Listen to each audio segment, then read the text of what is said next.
courageous, and fabulous. We are powerful, creative, caring, compassionate, and sometimes provocative. We are advocates, educators, and motivators. And while the word disability may be applied to us, it does not define us, because we are more than just the sum of our body parts. We are divas with disabilities. These are the sentiments expressed by Black and brown women and girls who happen to live with visible disabilities and are members of the Divas with Disabilities Project, a nonprofit organization with the mission of reshaping what disability looks like by ensuring that our images are included in the media and popular culture. DWD started out in Washington, D.C. as a digital movement created to amplify the images of African American women with physical disabilities.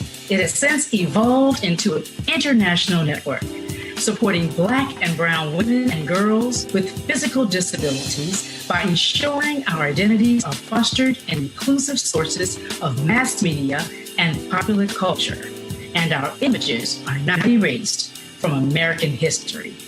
We like to use the phrase showing up unapologetically because we, as divas, show up in our space boldly, proudly, authentically, disabilities and all.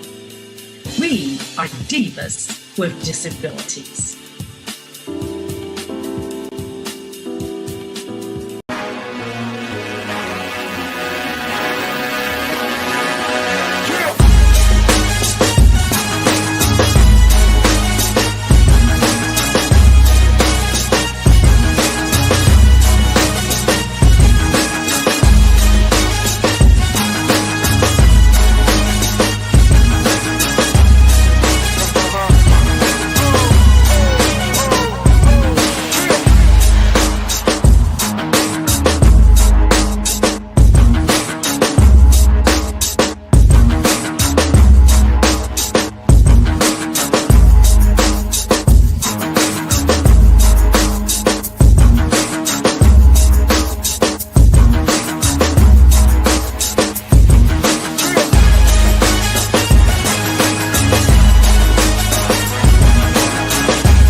And good evening. Welcome, welcome, welcome. My name is Dr. Kimberly Barrington, and I am a diva, a dynamic, illuminating, victorious, achieving sister. This is what we're doing tonight. We're going to see a plethora of divas from all over the country. Yep, you're going to see them. You got an opportunity to meet very, very quickly the founder of Divas with Disabilities Project. And we have a wonderful, wonderful lineup for you on tonight. We saw all the wonderful women who are part of the cast of Divas in the City. Whoa, whoa, whoa, clap, clap, clap, clap, clap. Come on, put your hands together. And we saw some women who are going to be honored. And we also saw some women who are going to come and bring us some resources. So if you need some resources, they'll be through here later. And we'll have a ticker that'll go across the bottom that will give you all of the information for you to go to after you see the show. May 5th at 6 p.m., Divas in the City TV on YouTube will premiere. We cannot wait. You're going to meet these wonderful cast members. And I am going to turn it over now to the producers, Dr. Donna Walton, as well as, there she is, who's in Washington, D.C. And we have Ms. Tameka Citchen-Spruce, who is in Detroit, Michigan. And I am all the way over here at Byron Center, Michigan. So if you're not, we're the only state that we can put our hand up and say, where do you live?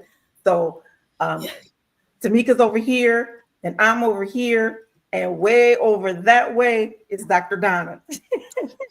All right. Thank you so much for showing up, you guys. I'll be back soon. Thank you, Dr. Barrington. Good evening, everyone. I am Donna Walton, and I'm the founder and president of the Divas with Disabilities Project. And I am beyond joyous that we are here today celebrating the power of women in media and the launch of our digital series, Divas in the City. You know, this journey has been long but deeply meaningful. It began with the Divas with Disabilities Project and our stories, two unapologetically Black women living with disabilities with a bold imagination.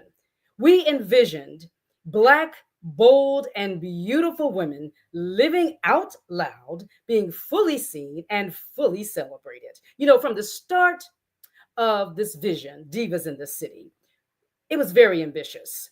We dreamed of a full scale television production, and maybe a reality show.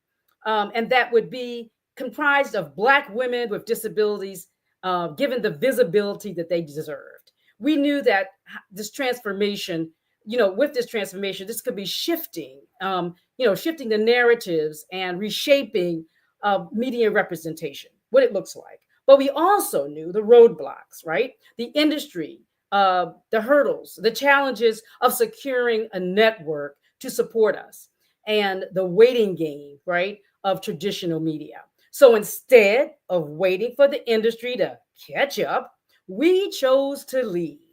We embraced the digital space, where we could tell our stories on our terms, authentically, powerfully, and without compromise. Through the Divas in the City, we amplify the voices and lived experiences of Black women with disabilities. In short, these powerful clips will help build and engage an audience along the way. That is our vision. That is our hope. And at the core, the Divas stands for, just like Dr. Kimberly mentioned, Divas is dynamic, illuminating, victorious, achieving sisters. And this word embodies the movement, a celebration of strength, resilience, and brilliance from women and girls who have often been erased, right? From the story of disability and advocacy. And within the Divas with Disabilities Project, Diva carries an even broader and greater redefinition, one that boldly transcends beyond the stereotypes and demands visibility, recognition, and power. So tonight, we step into that power. And with that, I'm going to turn it over to our executive producer, Tameka Citchen-Spruce, who's going to give you more about her and introduce our cast. Yes. Thank you, Donna, and everyone who has made it possible today. My heart is full, and I'm just so excited to embark on this journey with Donna. Just a little bit about me. I am an independent film producer. I'm also disability justice activist, speaker from Detroit, Michigan, and a very proud Detroiter. And so, just really, I met Donna, I think it was a couple, maybe 8 years ago. And so I became a diva and part of her organization. And so her and I bonded with, the idea of the importance of representation, especially as to Black women with physical disabilities. And so when I came to her about my documentary, my girl story that I did, she supported me in that. And then also she, told me about Divas in the City and this concept. And so I was like, oh wow, this will be awesome, because the world, needs to see what, our lives are like. So that's how we did it. So we went through a casting call. We invited and got help from two people whom who you will meet today, Cheryl Bedford and Vanessa Naive from Women of Color Unite. They helped us along. They're two wonderful women, veterans in the film industry. And then also they introduced us to the remarkable editor, Robert Butch Workman. He is the editor of the FX TV show Pose. Remember, Pose was very iconic when it comes to people of color from LGBTQ community, very iconic show. And so he has graced us, in working with us on the series. So if, you can't do anything with just yourself, you got to have a group of people, and there have been other individuals as well in the industry who has helped us along the way. So it's been about 2.5 years. And so within 2.5 years, we found 5 remarkable women with disabilities, again, across the country, who are owning businesses, who are moms, who are just doing a thing. And so I'm really happy and proud to introduce you to these cast, the Divas of the City cast. Thank you for all of the applause. Love the way I do it like a boss. It don't really matter what it costs. You can get with it or get lost. You were in the presence of an icon, kill it. Earthquake, I'ma make the whole world feel it. You were in the presence of an icon, kill it. Earthquake, I'ma make the whole world feel it. Ready, set, iconic. Ready, set, I got it.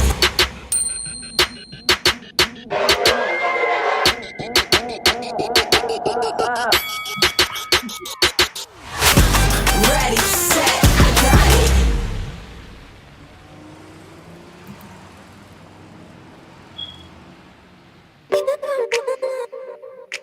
Hi everyone, I'm Keri Gasperini and I'm from Rhode Island. I'm a diva because I'm a boss lady that doesn't let my disability get in the way of doing what I need to do. I'm a mom, a model, and an inspirational guest speaker. I write children's books called Ariana's Baggy Boots, where my main character wears leg braces that take her on different adventures. She calls them her magic boots. Ariana's Magic Boots is my daughter Ariana.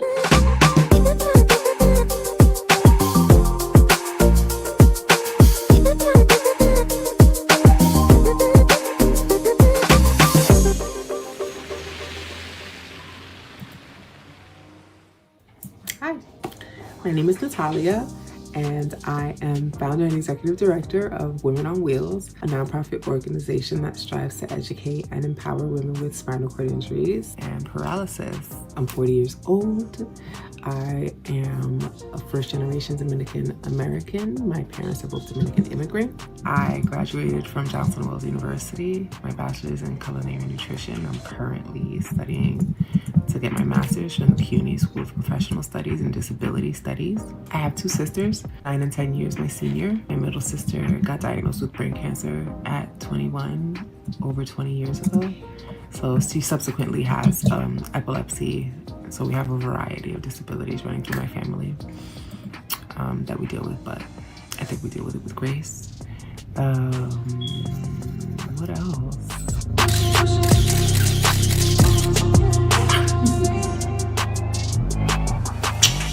That's a little introduction to who I am, and I can't wait to share more.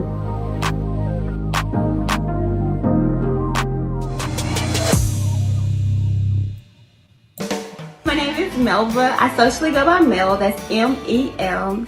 I'm a wife, I'm a mother, I'm a diva in the city in Dallas, Texas. My educational background is in social work. For over 10 years, I've been working in nonprofit, and for the last 3 years, I have been the founder and CEO of Living Beyond Limits. I really enjoy traveling with my family, with my girls. I'm a girl's girl. I really enjoy shopping. Yes, I love shopping. Retail therapy. But I also like self-care days. Those are my, oh my goodness, y'all. Self-care days, I love it, okay? And I love a good audiobook. That's my wind down time, baby. To myself, my earphones on, I'm in a whole nother zone.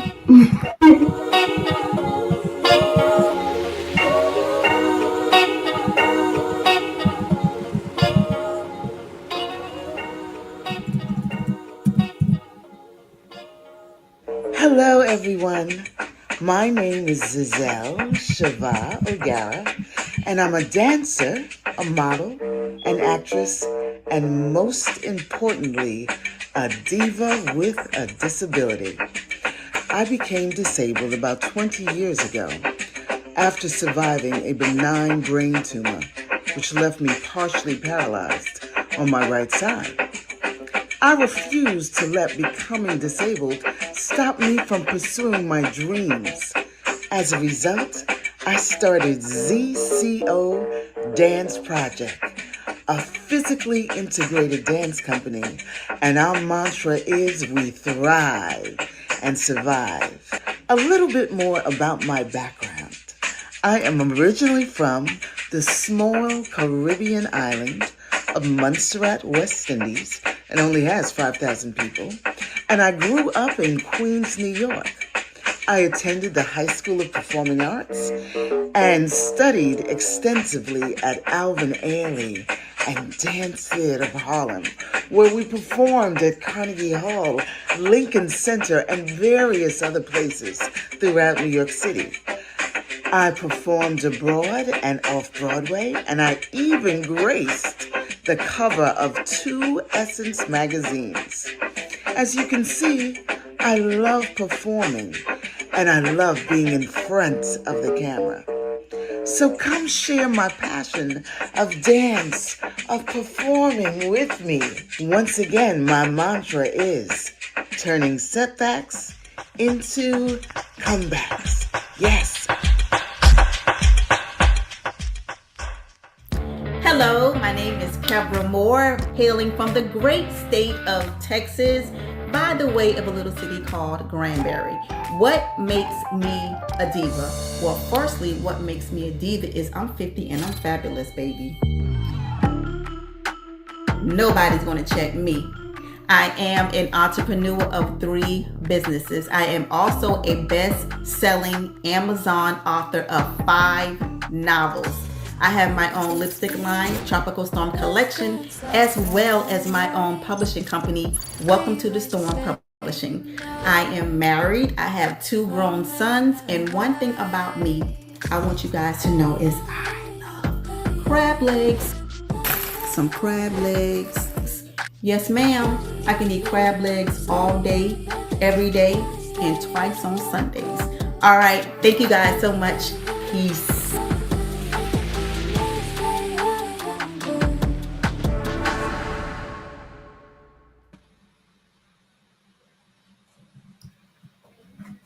Yes. Oh my goodness. You ladies did a marvelous job picking your cast. I cannot wait. So if you guys weren't on earlier and you didn't hear, they are going to premiere May 5th at 6 p.m. on Divas in the City TV on YouTube. If you can't remember nothing else, you go to YouTube. Everybody, as they say, the old folks, us, everybody know about the YouTube, okay? The YouTube. So go to the YouTube and type in Divas, Divas, in the City TV, and it comes right up. You'll see a couple other things on there. One, advertising for tonight, and then you'll see a couple of interviews with Dr. Donna and Tameka, which are awesome, awesome, awesome. You're going to want to watch those too.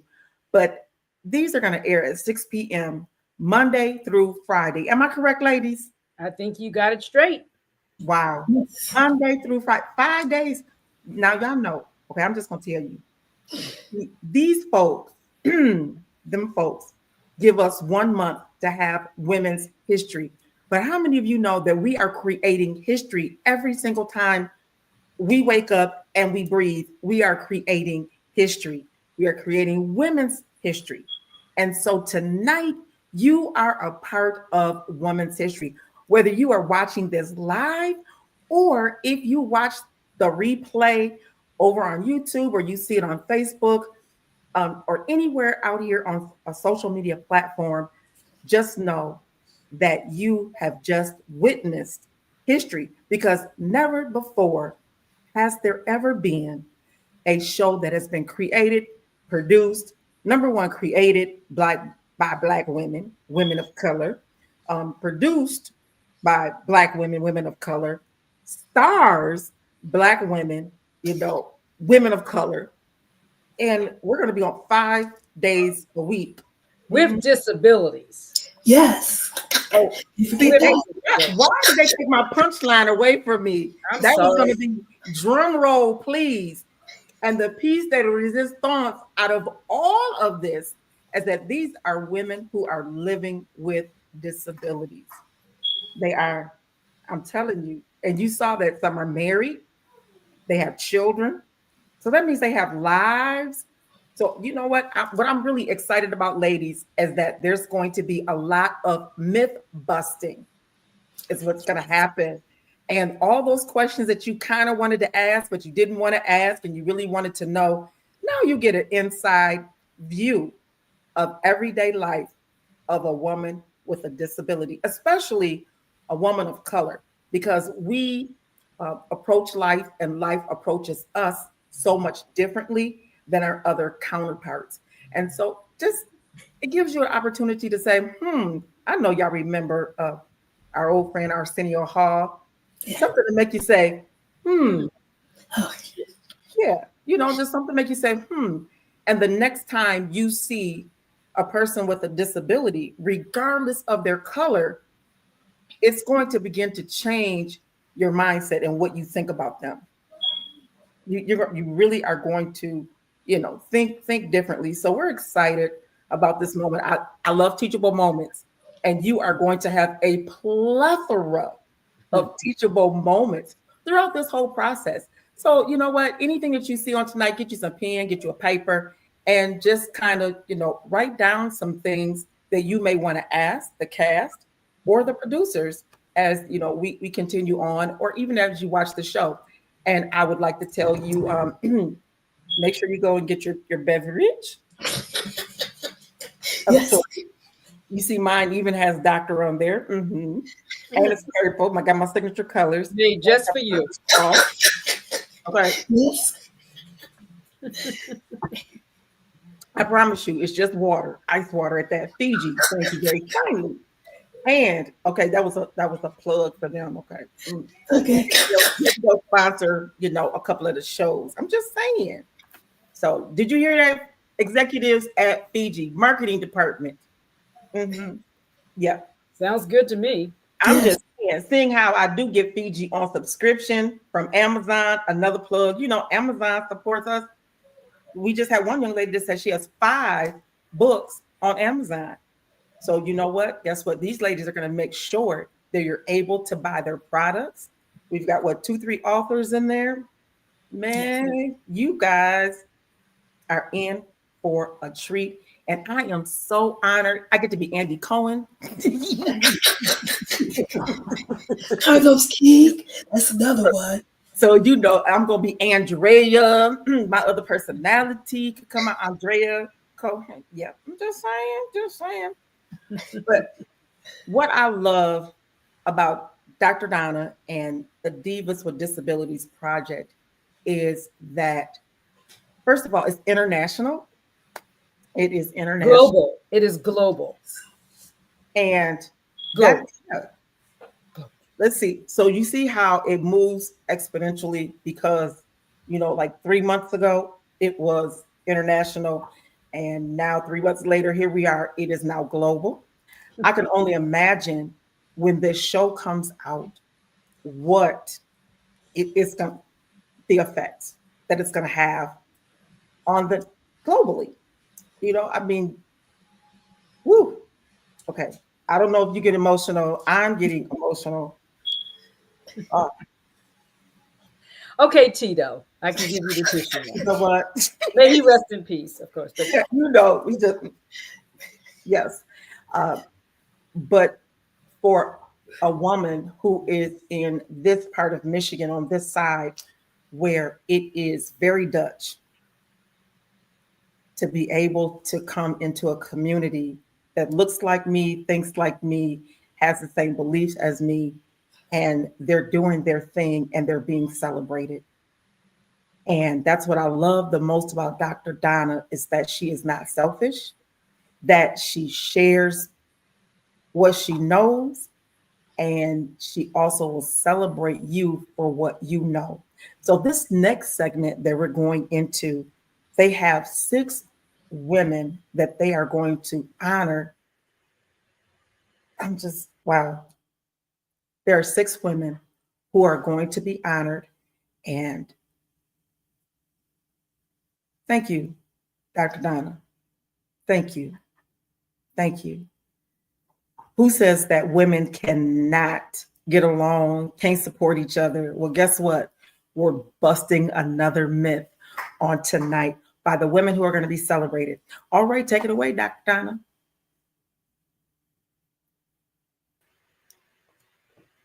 So we have some wonderful women that we are going to honor this evening.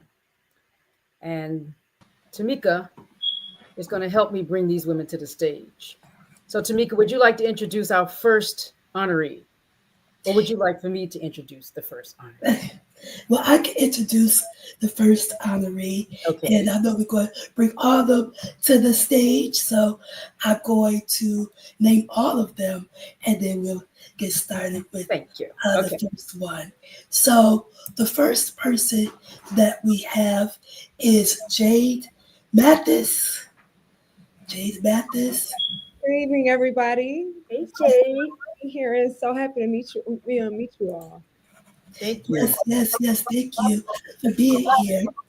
And then we have Keri Ray coming up.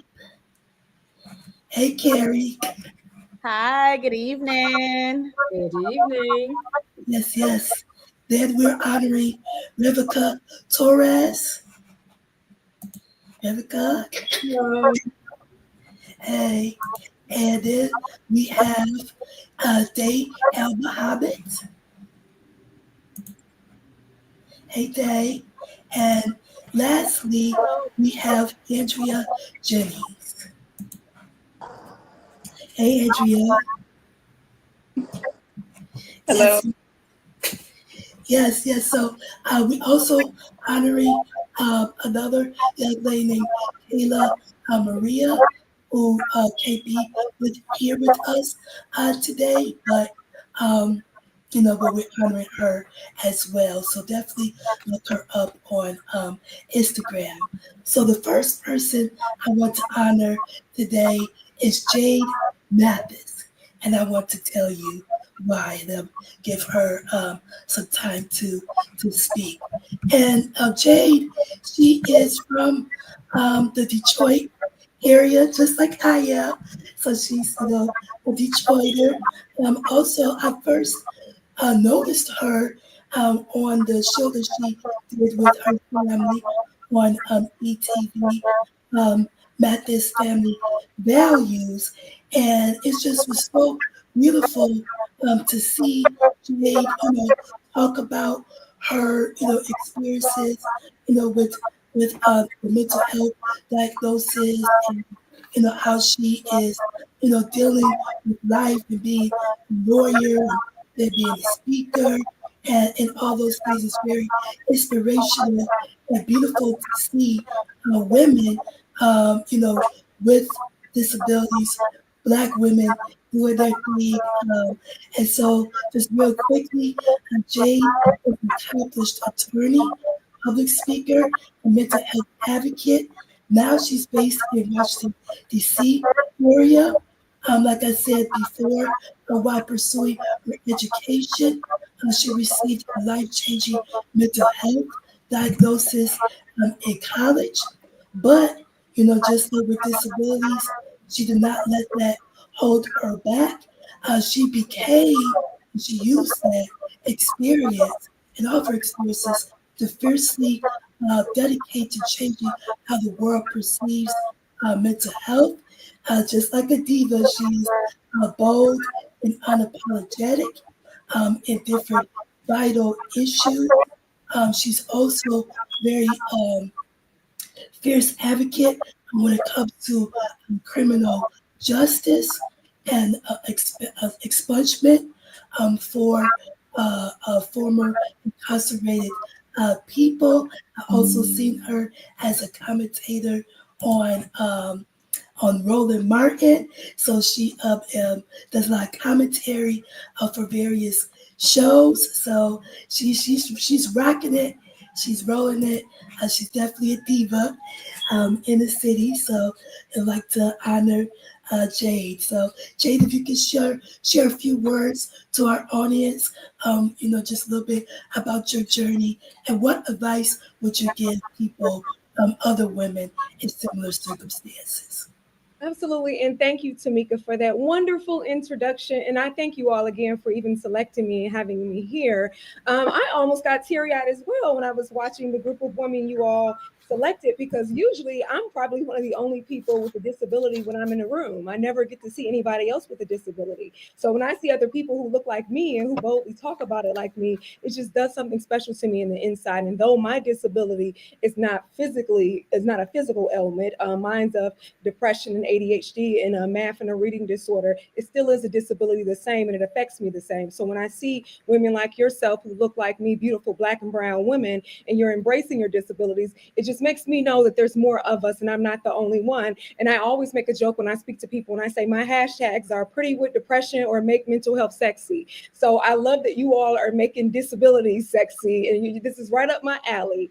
But I'll leave you with a couple of words. I don't want to take up too much time, but one of my favorite quotes by Booker T. Washington is, "Success is not to be measured by the position one has reached in life, as so much by by the obstacles one has overcome while trying to succeed."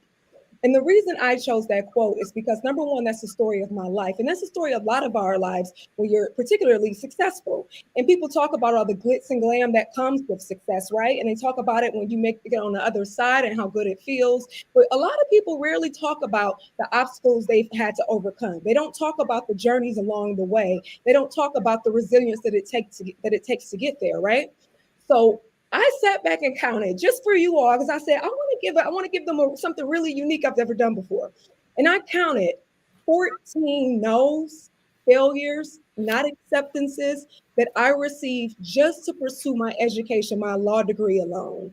I counted how many times I failed the law school admissions exam. That was 3 times. I counted how many law schools denied me. That was 6 times before one accepted me a year later. I counted how many times I failed the bar exam. That was 5 years, 3 years in a row consecutively. And on that 5th time, I had a cancer scare, and the doctor thought that I may have had cancer in my thyroid, and that's why I have this beautiful, lovely war wound here, but I do not have any cancer. So I am so grateful for that. But I took so many no's. I tell people that I became immune to no's, right? And I started looking at no a different way. No just meant try another way for me, right? I'm like, well, okay, this doesn't work. I'm just going to try another way. And one thing that I learned how to do as well, particularly when I deal with mental health, is I would tell myself when I got overwhelmed, like many of you all do, or a lot of people as part of our community do, I will always take a step back and I'll say, I'll try again tomorrow, but I will not quit. And a bad day does not equal a bad life. As long as you have breath in your lungs, and I'm saying that to all of you here, as long as you have breath in your lungs, you still have a purpose here on earth. And another thing I want you all to remember is always give yourself permission to write and rewrite your life story as many times as you want to. Because guess who's the author and the main character and the leading character? You are. So always give yourself permission to pivot. When people look at me and they say, well, you're an attorney and you're a TV commentator and you're a journalist, you're a mental health speaker and advocate, you're all of these things. Hey, use all of your gifts. God gave them to you for a particular reason, right? Use every gift you have in whatever season that you need to use that gift in. just like we're in a season now. This is spring, right? And whoo, when it's pollen, it's taking me out. But this is a season where new things are growing, right? We're starting to see the flowers bloom, and there's a season of brightness. Then you have seasons of winter and fall when the leaves will be falling off and it'll be a little dark and glim, right? And you'll have to switch different things during those seasons. It's the same thing when it comes to you in life. Use all of your gifts, but use them in different seasons, whatever season is most appropriate for you. And I'm going to leave and close on this one note.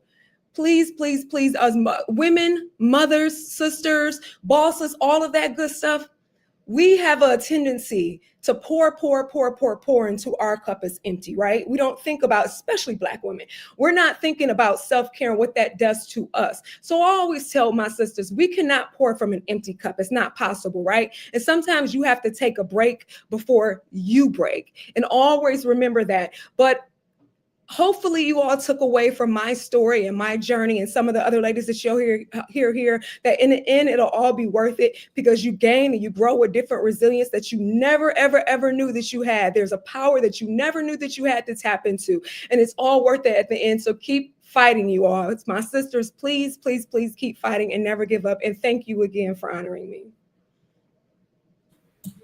Thank you. Thank you for your words and encouragement. We need that in our, community and example. So thank you so much for joining us. And, it's my pleasure to honor you. Absolutely. Thank you. All right. So the next person I'm going to honor is my girl, my sister, Keri Gray. I just love Keri. I don't know how long it's been a while since I known you, Keri. I know it's been before the pandemic, so I know pretty much before 2019. But she's another, awesome young lady who is doing things in the community.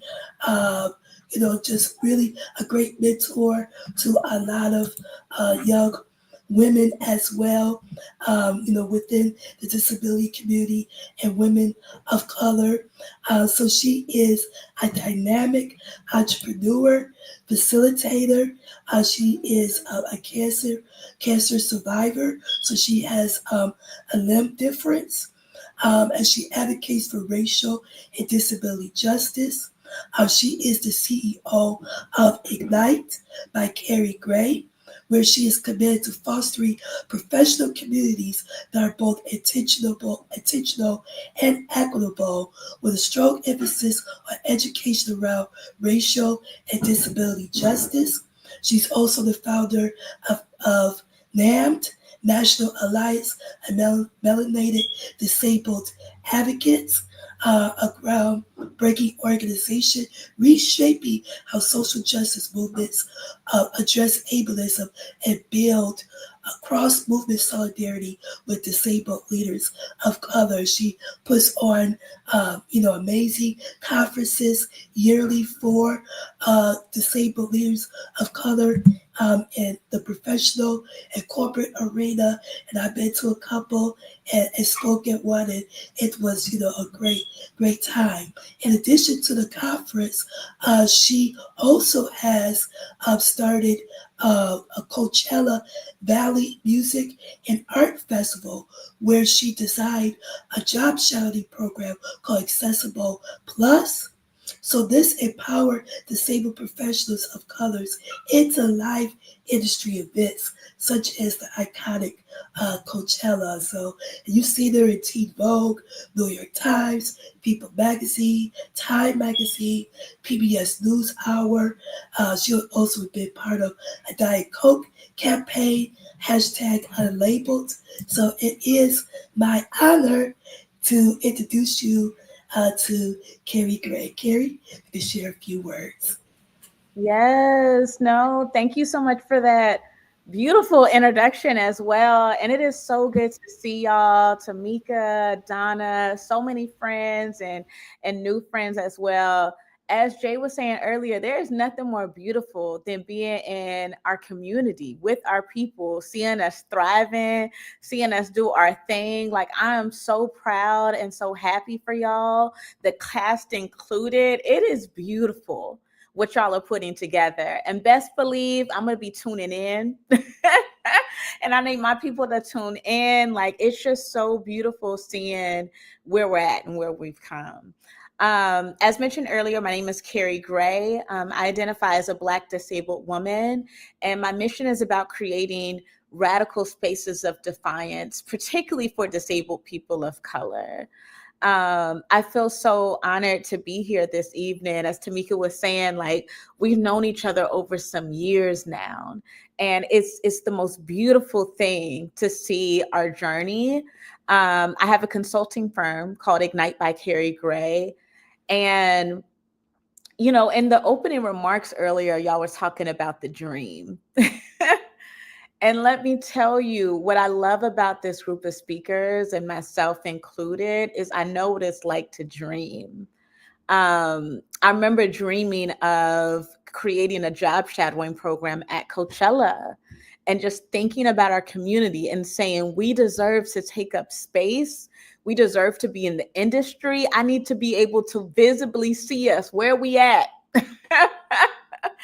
And we've been able to partner with some incredible places such as that, and bring more of our people in the industry, have them see, what does it mean to see a place like Coachella unfold? How can I build the right relationships to bring my business to a place like this? That was the dream. You know, I've also been able to dream of things such as the Beyond Diversity program. And that was an initiative when we thought about, how do we not only talk about issues of racial and disability justice, but how do we help organizations apply it to their workplace cultures, to the ways in which we treat each other, to the policies around accommodations. It is designing real access was the dream.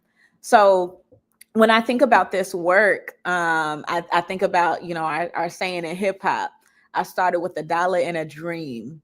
And over time, I think that the good Lord has helped us to push our dreams bigger. Girl, to see y'all over here producing a whole show, that is amazing. To see the dreams that all of us are doing, it is calling us to go further. If I want to encourage everyone that's tuning in, everyone that's, you know, on this journey of figuring it out, I want to encourage you to bring 2 things with you into this movement. And the first one I want to say is, bring your audacity, your biggest dreams, your biggest aspirations, the things that allow for us to push forward, the best self. And then the second thing I want to encourage you to bring is innovation. Audacity mixed with that forward thinking ideas, audacity of being able to say, I see a vision that not a lot of other people see right now, but it's going to happen. We need innovation in this field of disability inclusion, of racial justice in our communities. So I'm so excited to be on that journey with each of you. Again, congrats to Divas in the City. I'm so excited, and I can't wait. Let's get it. Yes. Thank you for your words. Like the reference of hip hop. I'm a hip hop head too. $1 and a dream. So yes, for certain. And so the last person I would like to bring up is my other sister, friend, Reveca Torres. I was able to be part of her organization, Backbones. It is still going on, a program for people with spinal cord injuries, teaching them advocacy and, just how to, live successfully with a disability. And so she's also a great filmmaker as well. And so, she is where in the world where creativity meets resilience. She's like one woman's journey to shine a light on the intersection of art, disability and advocacy, and I can attest to that. That's very much true. Again, she's an artist, filmmaker, and disability advocate who turned her life-changing car accident into a powerful message of hope and empowerment. After her car accident, she said art became a refuge. So she turned to painting and telling her story through colors and shapes. It was a way for her to reclaim her voice when silence threatened to take over. So she was able to find, expression and emotion and to show the world what living with a disability looks like.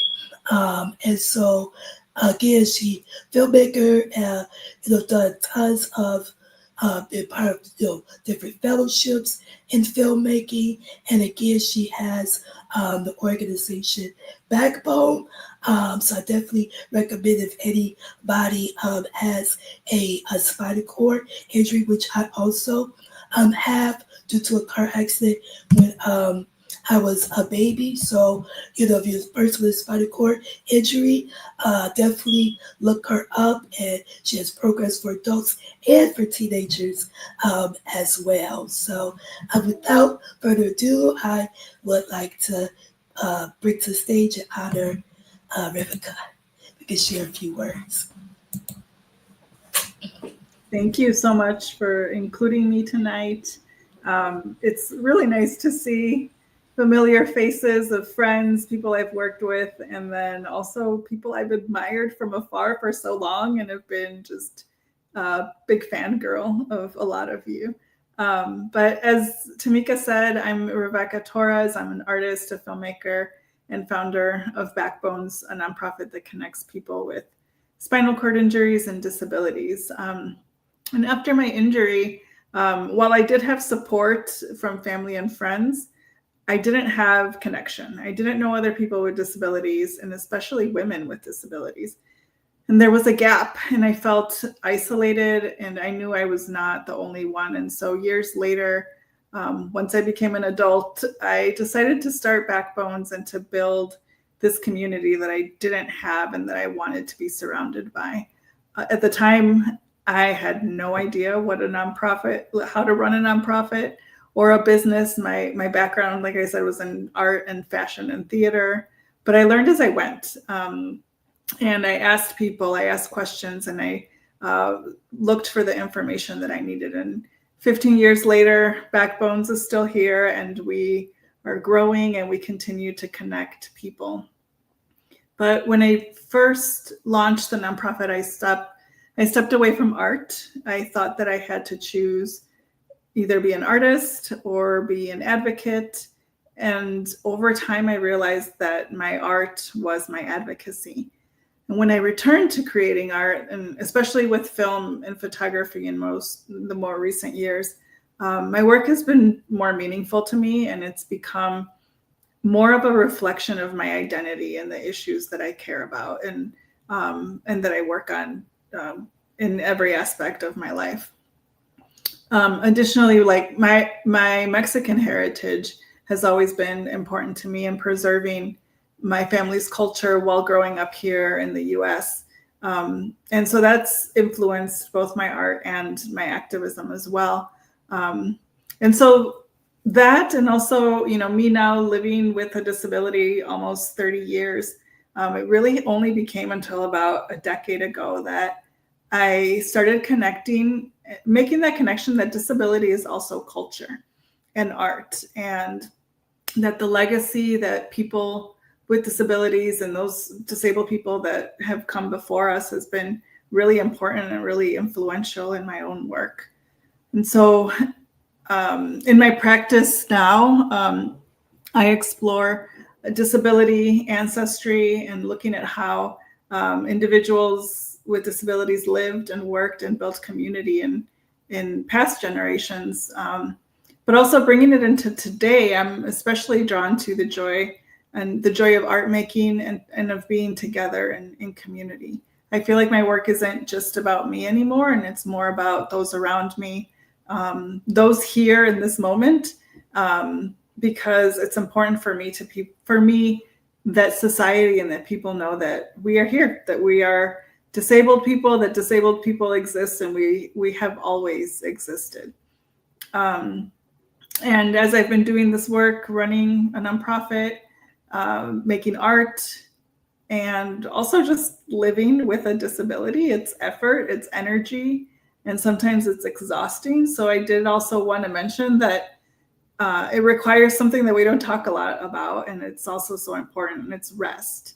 And that, rest is also part of disability justice, and it's how we sustain ourselves, how we keep going. And even as we're a part of all of these projects, sometimes we forget that we need to rest, and how important that is for us to continue to do the work. So I'll just wrap up to everyone listening, and especially to all the women of color listening. I've just learned in my journey that we can be more than one thing, and we don't have to fit in a certain path. And, instead of choosing between one thing or another, leadership or art or culture or activism, it really has been more fun for me to just mash it all up together, all of it, and let my stories, my roots, my accomplishments, my setbacks, let all of that be the guide. I hope that you all let all of those things that are part of who you are, be the guide, and because I think that's where we all can find our power. And again, thank you so much for letting me be a part of this. And I can't wait to see what this is the beginning of.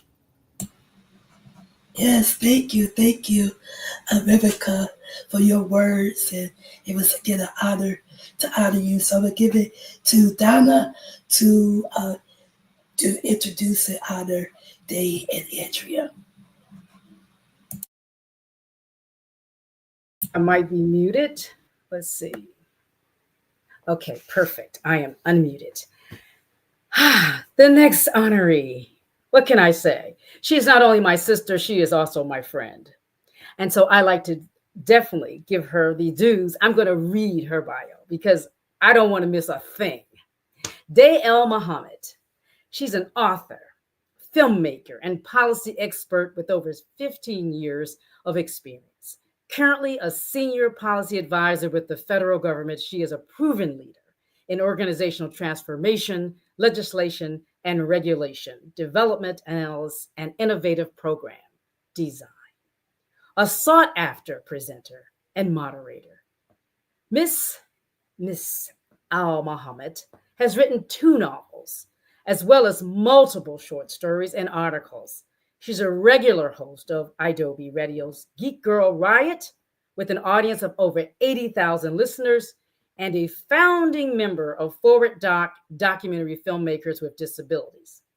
However, she is most proud of being invited to teach a workshop on storytelling at the White House in February 2016. And I know that there are other many things that bring this wonderful woman to the forefront. And I know that she is a producer, a director. I mean, if PBS had a documentary on Renegades that really highlighted the historical impact of individuals with disabilities who are rarely talked about. And Day Al-Mohamed was behind that project. So Day Al-Mohamed, we welcome you here. We honor you. And we are just going to turn it over to you and let you just bless us with your presence. Wow. All right, can you guys hear me? Yes. That makes me sound so fancy. You are fancy. You are fancy. So thank you guys for having me. I'm super excited to be here, and congratulations on the launch of your show. I'm excited. I can't wait to see it. And I know everyone else is excited as well. So when it comes to things to say, I realized I've got 3 minutes, which I'm going to start my timer now. Otherwise, you guys will be stuck with me for a lot longer. That a lot of the things that you're going to hear me say are exactly what you've heard from folks. Again, I was like taking notes. I'm like, yep, Keri said that. Oh, yep, Reveca said that. I'm like, we're all good. But I think part of it is because it's so important, and sometimes we have to hear the lesson enough times before it hits just right. So I'll start with one of the first ones, and it's probably my favorite one. Anybody who knows me has heard the phrase "share the candy." So for many years, I was a lobbyist in Washington, D.C. I've worked education, healthcare, employment, technology, all of that, culminating, I think, in the prior administration, where I was the director for disability policy at the White House. So I covered it all. But the best story I ever heard was about these two young men who worked on the Hill, and they were young Black men. And if you're familiar, there are no Black men usually working in staffing on the Hill. And what they would do was, if one of them was invited to an event, he'd invite the other one to come with him. If one was invited to write an article on something, he would invite the other to co-write it. Or it'd be, hey, I can't cover this, can you do it? And so the idea was to share the candy. When good things happen, you want to be able to share it with one another, right? Because the idea is that way both of you rise. And the truth is, both of them did rise in their careers astronomically. And it was a story that stuck with me, because that's the only way, really, that we're going to get anywhere, right? We're, let's be honest out there, we are being actively, not just unfunded, being erased. It's as if we never existed, we've never done anything. And the only way to do anything is to do it together. And it's nice, and it's great for your ego when you're invited to do something. But there are times you're like, oh, this other person might be better. Bring them in. An example of that actually is like Dr. Donna mentioned, was the PBS series Renegades. I did an episode with American Masters, and it was about amazing folks with disabilities in history who you've never heard of. We were going to do the show, and I swore it was not going to be FDR, Helen Keller, and Stevie Wonder. We were going to have a whole variety of other folks that were involved in it, and they did a pilot. The pilot did really well, and I will say ended up in the top 10% of anything they'd ever put out digitally. And they said, okay, we're going to back a series. We're going to give you 5 episodes. And I said, great. I don't want to do them all. I've got 5 disabled directors, 5 disabled producers, and 5 disabled writers who are going to be the teams who make this. I wanted to make sure we shared the candy, because it'd be great if I did it, but then it means I'm the only person who has a connection to public television. And, public television's not as diverse as it could be. And what was wonderful was the people who came on were so talented and so amazing. And what came out was this series that, again, blew away everything that public television had put out digitally to date. It was proof that the way we were doing things worked better. It was proof that disabled folks, including disabled folks of color, of which the majority of us were on the teams, can do a good job. And not just do a good job, but do a good job such so, again, every episode made the top 10% of anything they had put out digitally as far as their shorts. And suddenly they're like, oh, we need to take this seriously. And I know several folks went on to make other series within public television. You share the candy and it comes back. So I know I'm already over my 3 minutes, but I really wanted to make sure that was there. And I'll be quick with the others, I promise. 2, which I know you heard from the others, which is don't make yourself smaller.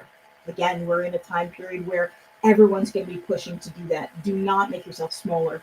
I had someone early on, like I said, I worked as a lobbyist. I worked in the White House doing disability policy, but I want to make films too.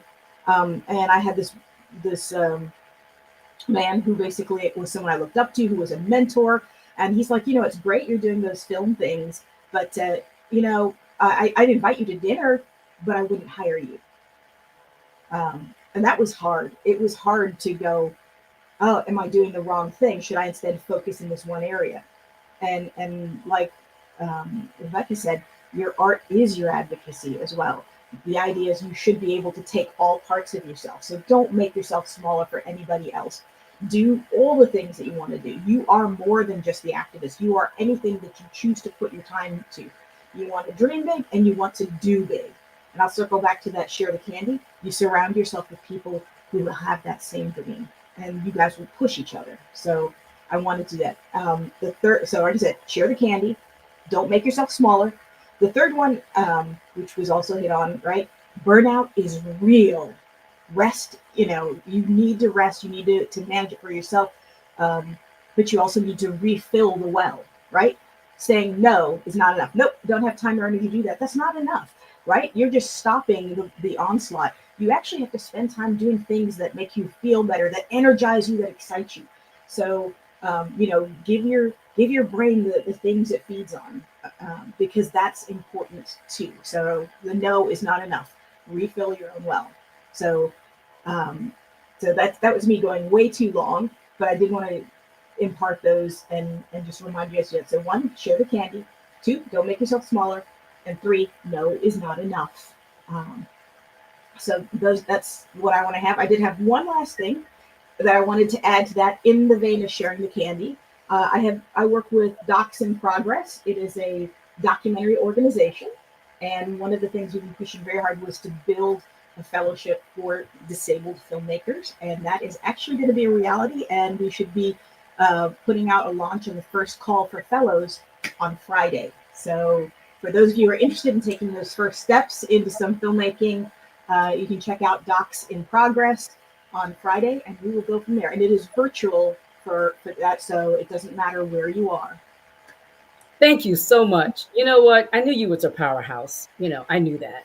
And you really left us with some gems. And the first thing you talked about is sharing the candy. And I like to think about it in the way the Negro women talked about throwing the rope back over the wall, right? Bringing others forward, right? And the other one in terms of never making yourself small. And I like to look at that as never dim your light. And Divas has it's sort of a motto about, never dim your light. And if your wattage is too high, then what you do, you put on shades, right? Right. And self-care. I love that, always filling your well, because if you don't have that energy, if you don't take care of yourself, then no one else benefits. Everyone loses. So thank you so much for sharing those treasures with us. And so without further ado, I give out our last, but not least, Andrea Jennings, our next honoree. Andrea Jennings, my friend, my diva, my sister. She's a change agent, so supports strategic planning and universal design in arts, music, film, and television management. Her vision, she says, and her goal is to influence a team of creative leaders to build accessible, and that's a key word, accessible, inclusive, and diverse communities via coaching, mentoring, and media. She is committed to creating a more human-centered design approach in healthcare, housing, arts, music, fashion, and entertainment arenas. And a little more, she's an effective liaison and demonstrates organizational and communication skills in leading cross-functional community virtual meetings, team projects, and educational events. She is committed to cultivating and fostering a sense of belonging in workspaces for unrecognized groups. And she's demonstrated a capacity to work with culturally diverse communities and team members. As an actress, we cannot forget that. As an actress, a director, and a content producer, she envisions a world where media, visual dance, and performing arts are produced for all to enjoy and partake in. Her mission is to help change the paradigm of theater, of journalism, television, film, music, videos, and art performances through her production company, shifting creative paradigms. She hopes that arts and culture will authentically include people with disabilities in their prospective projects. She also aspires to bridge a gap between the disabled and the non-disabled individuals by facilitating a positive experience via speaking engagements, developing creative content, innovative programs and projects. I introduce to you our honoree, Andrea Jennings. Wow, thank you so much. It's an honor to be here with most of you. We integrate in some sort of a way. I've worked with each one of you in some sort of a way. First of all, thank you, Donna. Thank you, Tameka. It feels different to be honored by people who look like you, who have similar lived experiences. And forgive me, I'm having some connectivity problem. I'm in DC, actually on the Hill today, met with my representatives about saving Medicaid. But it sounds like I do a lot of different things. But really, I'm almost like someone that leads and refer people to the experts like yourselves. It's integrating accessibility, because accessibility is a lifestyle. But I just want to say good evening, beautiful divas. My name is Andrea Jennings. Thank you for that warm welcome and introduction. I'm deeply honored to be recognized by such bold and brilliant women. Um, Again, to be seen and acknowledged by people that look like you, it hits differently, and it's a special honor. And I'm sure you guys feel the same way, because it's not something that, we can really say it's done a lot. And I'm really proud of all of the women here today. And the TV show is phenomenal, because this is how we change by changing perceptions in media. My pathway into filmmaking and advocacy, it came from me just not seeing enough of me, in those spaces. And so I try to make films. I have a film called Sunshine and Kitty, where, Black women are empowered, and it's a 70s spoof. And usually back then we had, people in the 70s doing a lot of things that made women, not look like in the best light. But in this particular film, we are empowered. We are detectives, and we're doing things that change that perspective. And so I know we don't have a lot of time left, and I want to go into my 3 things very similar today.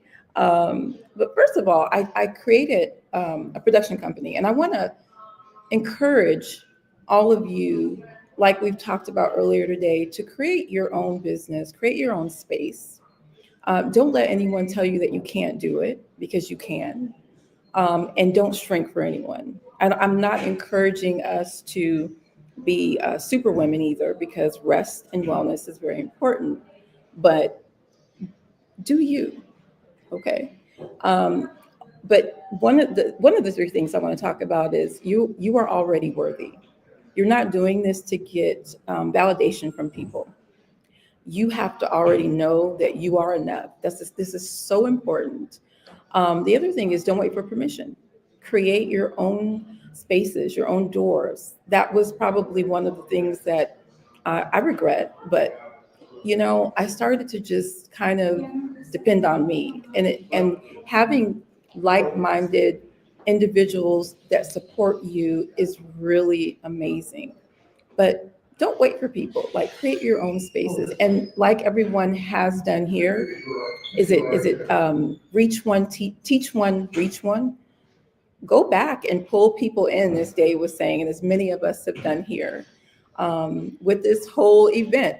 This is a perfect example of that. And the last one is honor your full self, your disability, your identity. It's not something people say, oh, I have to overcome this. This is who I am, And so people have to understand, and many of you that know me, I will walk around with a sparkly cane, because I just own who I am, and I'm proud of it. And so that's really important for you to honor yourself, and don't wait for people to do it. Divas in the City is such an amazing show. It's a declaration to me, and it basically is something that I can now say, I see people like me on TV. And this is really, really important. I just want to thank Tameka. I want to thank Donna and the whole team and the cast for making this series and for honoring us. I'm sorry for the background noise. Your entire team is just holding space for more stories like this to thrive. So thank you so much for this incredible honor. And again, it just feels good to be honored by people that have a similar experience. Thank you.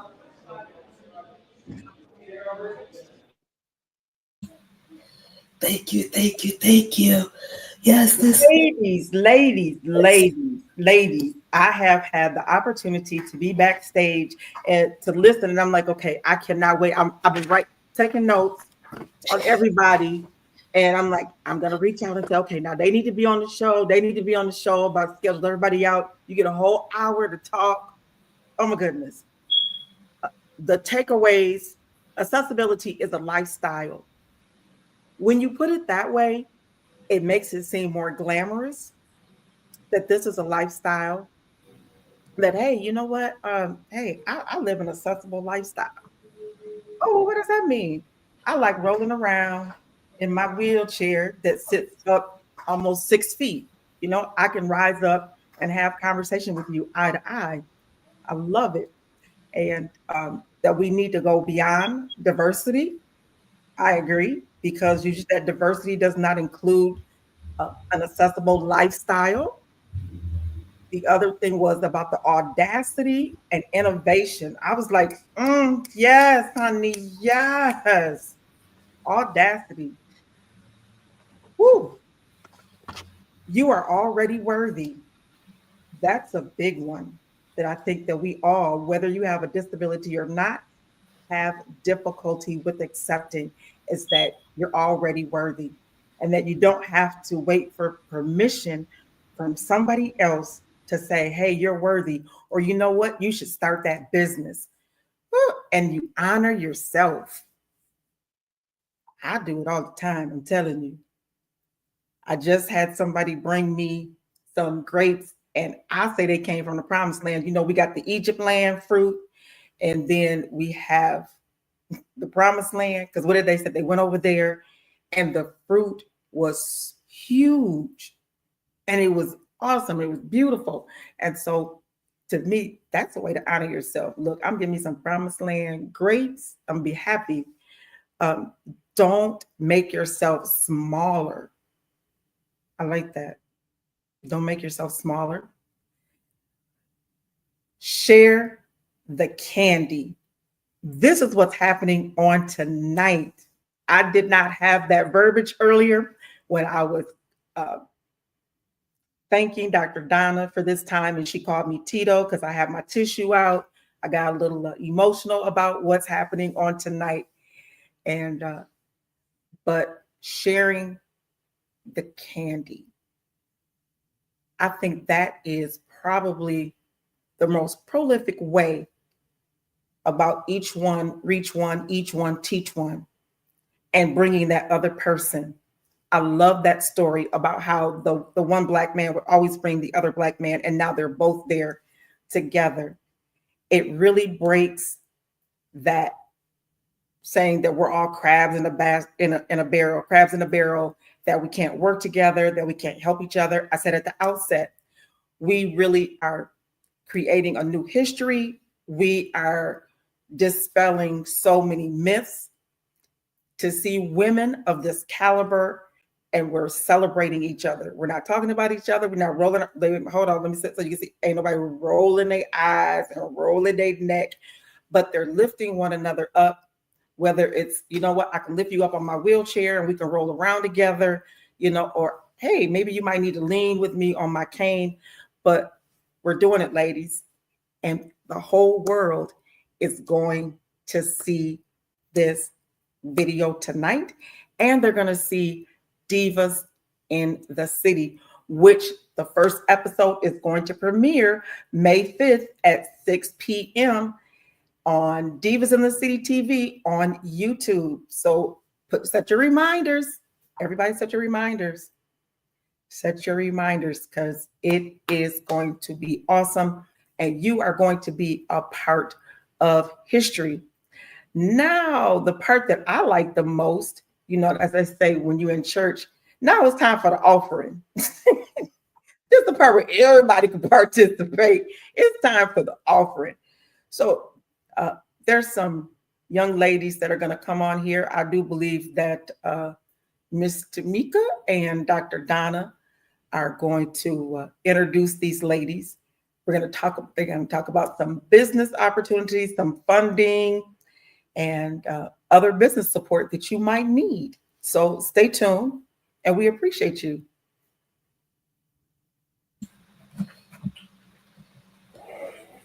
Your beauty, but thank you, to all of our honorees. It was a pleasure, and it was great to hear from all of you. So now, as Dr.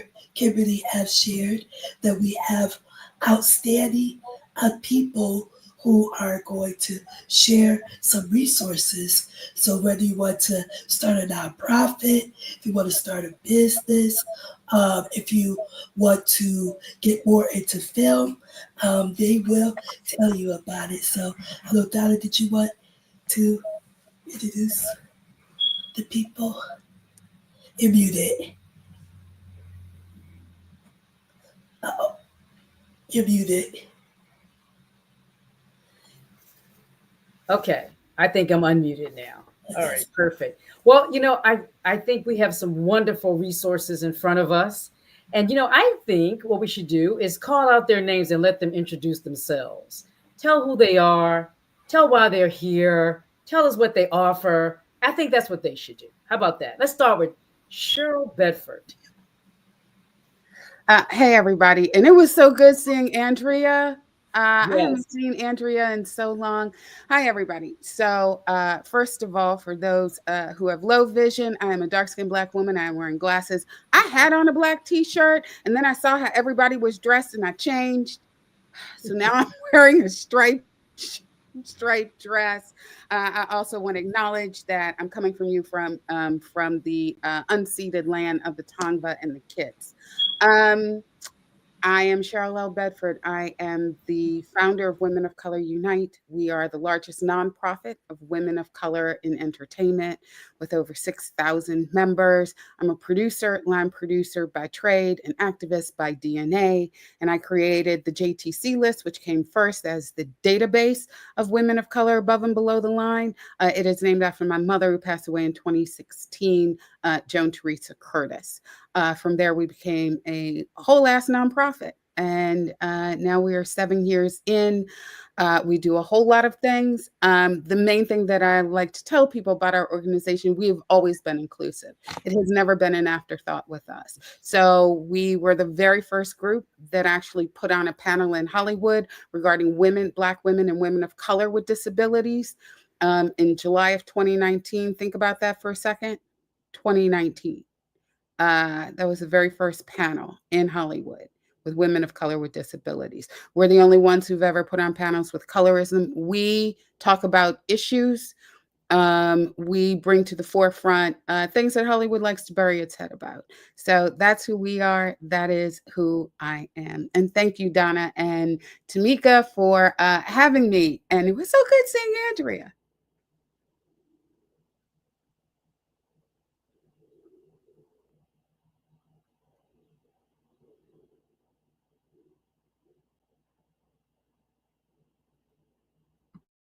Okay. Yes. So Cheryl and Vanessa, if you could share more about Women of Color Unite and just tell us a little bit about it and how people can join. Okay, Vanessa. So Vanessa is actually our head of membership. She's the dopest white girl you're ever gonna want to meet. She's my Padawan. I met her when we were working at Awesomeness TV when I started. She was my production coordinator, and I can now say she's one of the best line producers in the business because I taught her. So at Women of Color Unite, here's the best thing about what we do. It is free. Everyone in this industry has always told me that these large groups, women in film, women in media, blah, blah, blah, blah, blah, they all charge. And they're like, Cheryl, you have to charge. But one of the things that I noticed being in Hollywood since 1990 was the fact that I tell people we aren't born marginalized. We are pushed to the margins. And one of the ways that Hollywood does that is financially, right? We all know that a lot of the deals don't actually happen in the boardrooms. They don't actually happen in the offices, right?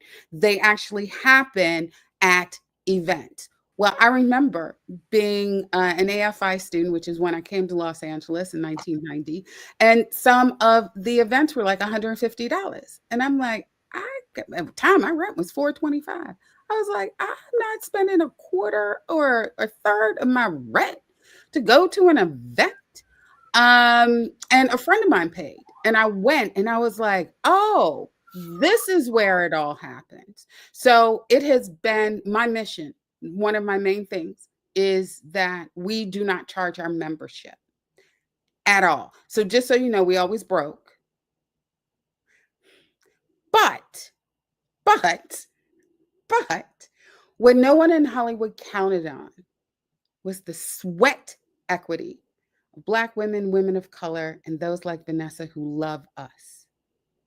And so because of that, we still don't charge people. I don't charge you for an event. I don't charge you for a program. Our most successful program is #StartWith8, where we have asked industry professionals to do one substantial, substantive thing for 8 women of color. People have gotten their WGA cards, they've gotten hired, they've gotten their projects funded, and their projects distributed, right? We have helped over 1,700 women of color in 3 countries, the US, Canada, and the UK. Guess what?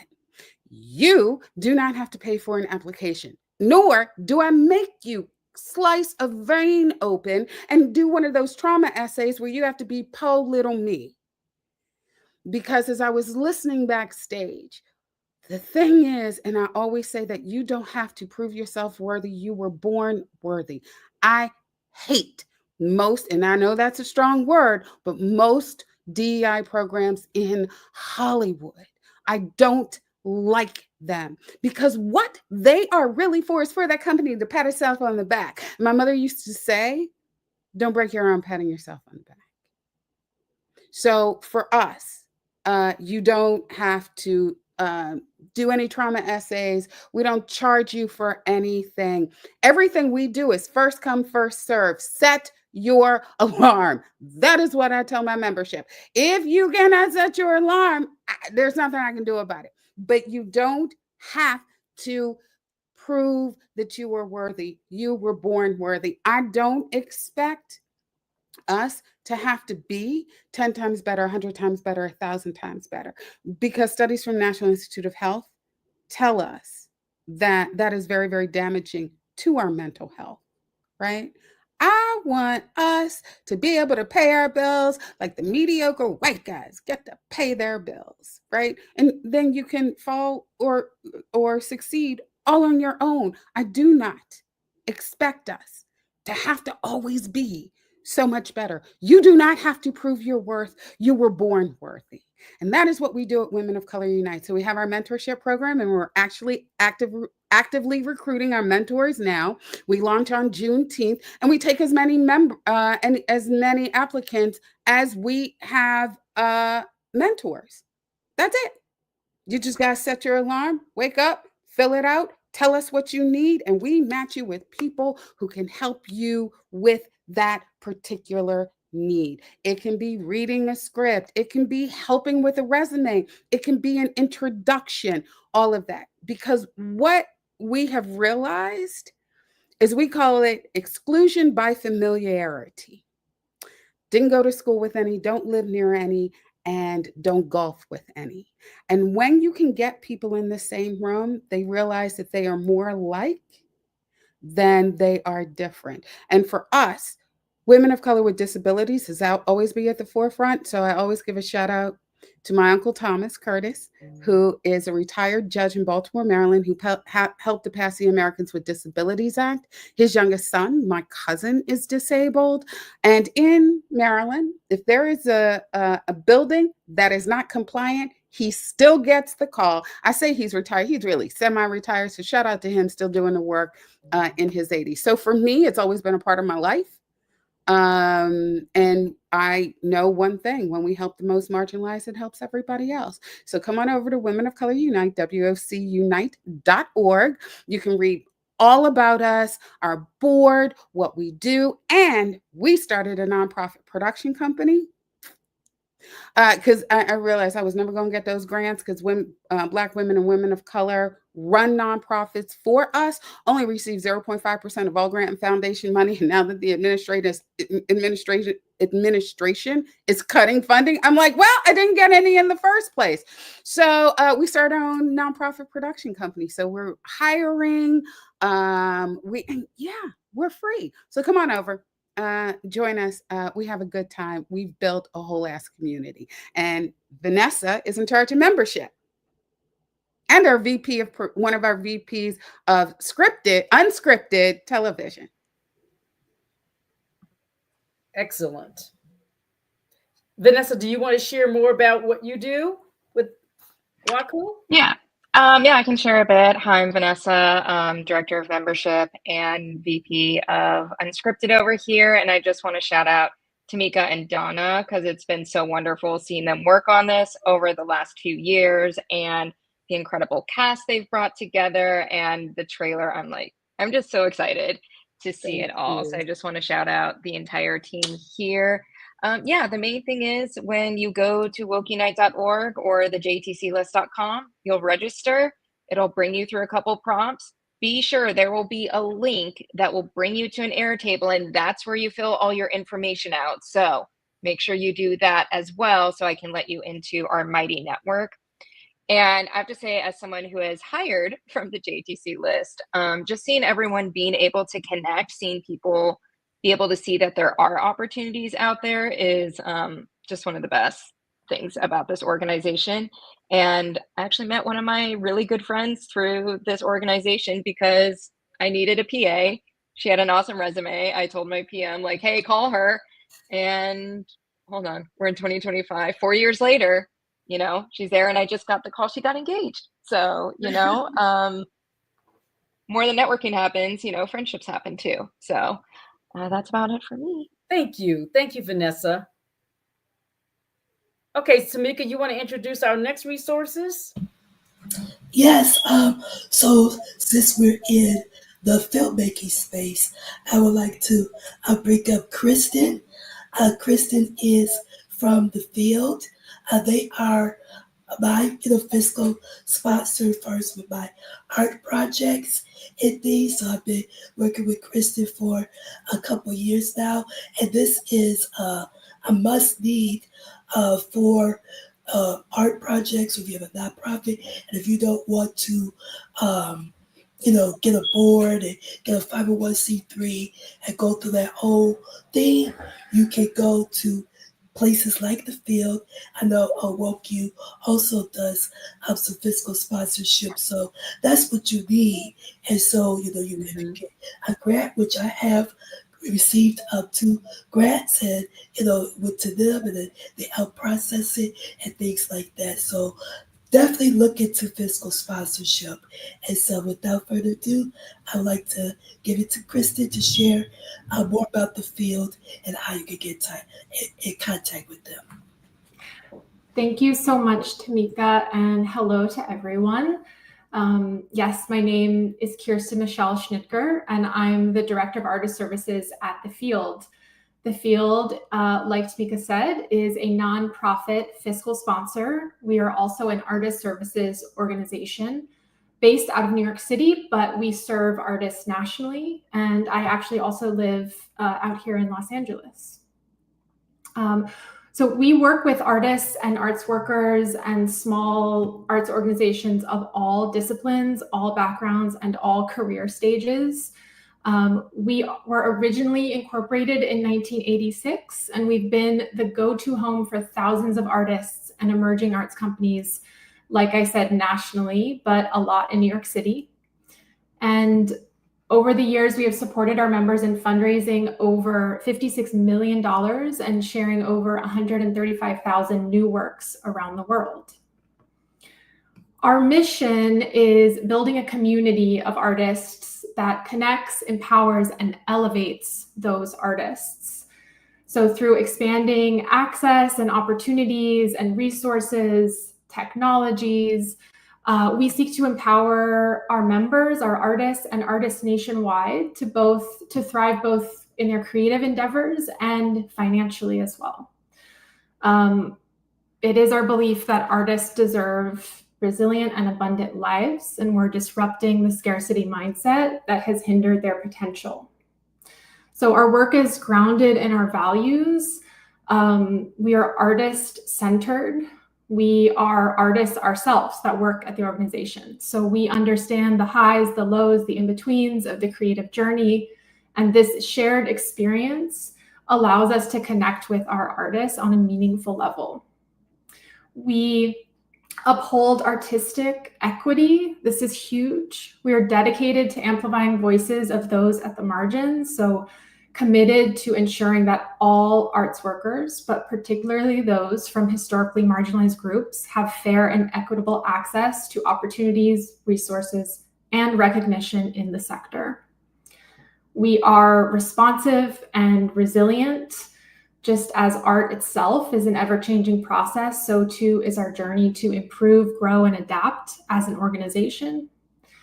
And at the Field, we value and believe that artistic expression is a fundamental right and a powerful tool for dialogue, creativity, and social change. So we are dedicated to supporting diverse voices, perspectives, and particularly those voices that challenge default narratives and inspire reflection.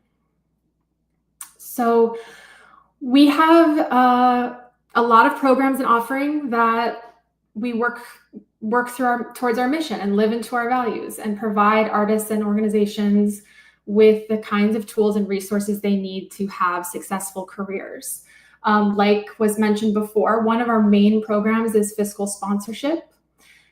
This is an essential fiscal relationship that gives artists, small organizations that are not incorporated yet or haven't become nonprofits yet, the ability to receive grants and other tax-deductible contributions. And the Field has the responsibility of being and managing our nonprofit so that you don't have to, or so that the artist or small organization doesn't have to. In addition to fundraising support, the Field also hosts workshops and events, from budgeting 101 workshops to how to write your artist statement, all the way to how to start financial planning, retirement savings, to our Activate Equity annual gatherings, and just this June, the return of a flagship event at the Field called Field Day, where performance opportunities are offered to our artists. And through these events, we gather our community around knowledge, learning, sharing, and celebrating each other's artistry. We also offer individual consultations, one-on-one coaching, counseling, developing deep relationships with our members that last years and years. We have social justice arts practitioner cohorts, which is a subsidized fiscal sponsorship program that fosters community, collaboration, peer support. Our cohorts give artists a space where they truly belong and foster deep connections, knowledge sharing, and shared purpose that helps combat the isolation that so many can feel in the arts field.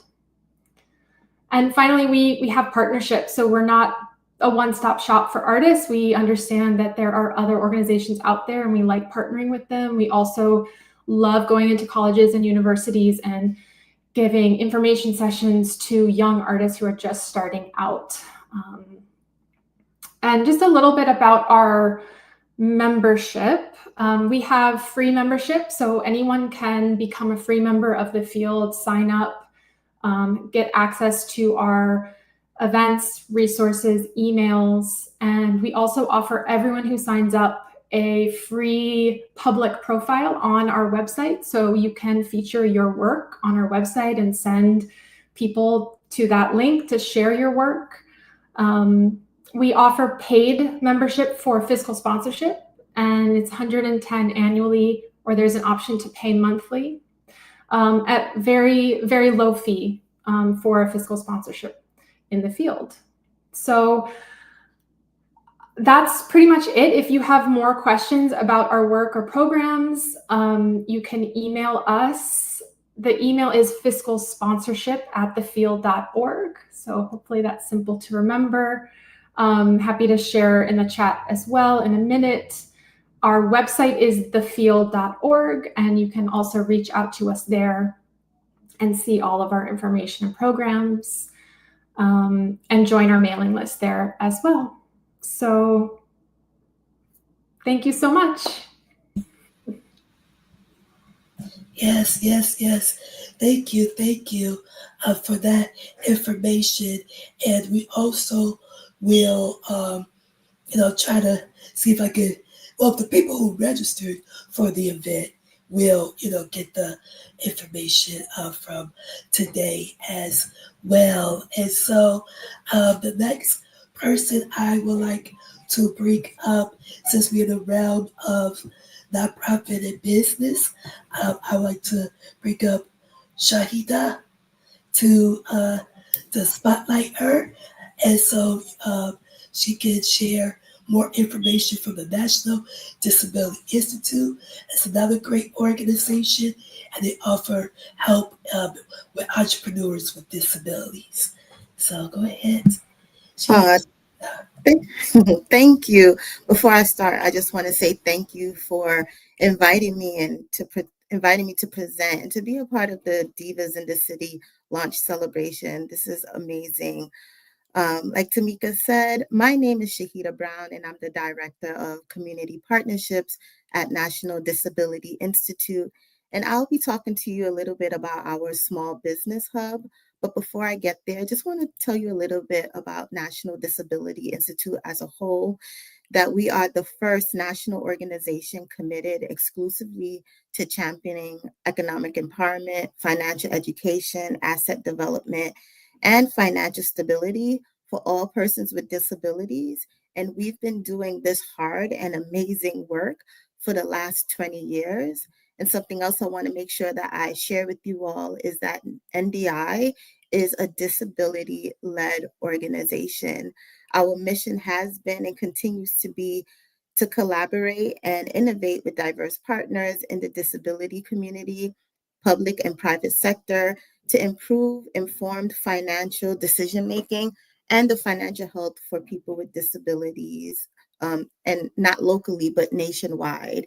If you would like to learn a little bit more about National Disability Institute, you can go to National Disability Institute.org. And when you're there, you'll notice that there's so much information there, including information on our small business hub.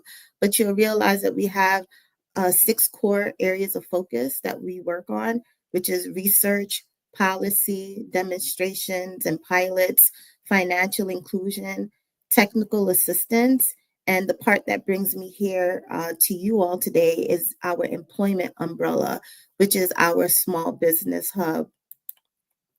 So the Small Business Hub is truly valuable because it provides one-on-one support to entrepreneurs and small business owners with disabilities at any point of their business life cycle. So you could be at the beginning of your business, you could be at the tail end, and you're not really sure, you just need some direction. We're there to help with that. They also make sure that they are providing barrier reduction in assessing the existing ecosystem of small business development services and supports. They provide connections to resources, let you know about upcoming events. Here's the big thing: let you know about grant opportunities, because we all need capital, especially if you're an entrepreneur. And you can learn a lot about that at the Small Business Hub website. And you can also join their monthly newsletter. They provide training and information sharing on business development topics. But what's really great about our business development topics is, number one, is geared towards disability, and 2, it still stays within trend of what's happening in the business sector. And then they also provide referrals to relevant partners and programs that are expanding your support system, right? So they are bridging some of the gaps and making relationships. Now, the small business team has had a lot of impact already. They've been doing this work since 2021, and they've already done 1,000 plus entrepreneurs with disabilities have received one-on-one business counseling. 15,000 small businesses, disability service providers, and ecosystem support staff have received training on a variety of business development topics, including the very important accessibility and disability awareness. 340 businesses were certified as disability-owned business enterprises, also known as DOBEs, increasing the national number, which was 327, to 667 in the past 2 years. So the work that we've done equates to almost half, if not more than half, of the DOBEs nationally. 111 individual businesses receive support to access more than $15 million in capital. So you could only imagine the expansion that these amazing organizations were able to do because of the support. 2,500 small businesses and the entrepreneurial support providers participated in the NDI's annual National Small Business Convening, and they've been having this over the past 3 years, which just lets us know that there's a need to connect and to find out what other entrepreneurs are doing and hearing and learning from one another. And last but not least, 860 jobs were created or retained through small business startups and growth over the past 2 years. The initiative that I want to share tonight with you all is one that's centered around in Maryland. However, I just want to make you know that, again, the Small Business Hub has a lot of assistance for people nationally. So if there's something that you want and it's not this particular initiative, please still reach out. But they aim to build an inclusive and resource-rich entrepreneur ecosystem in Maryland that enables diverse participation, drives innovation, and fosters economic growth. They support STEM and research and development entrepreneurs with disabilities by providing equal access to opportunities and resources within the manufacturing and production sectors. So if you're in any of those sectors and you are looking to grow your business and looking for a free service, please reach out. The qualifications are you have to be a small business that's based in the US with 51% of the business or doing business in Maryland. The owner or is controlled by someone who is a US citizen or permanent resident. The business must be for profit and the business must have 500 or fewer employees, including their affiliates.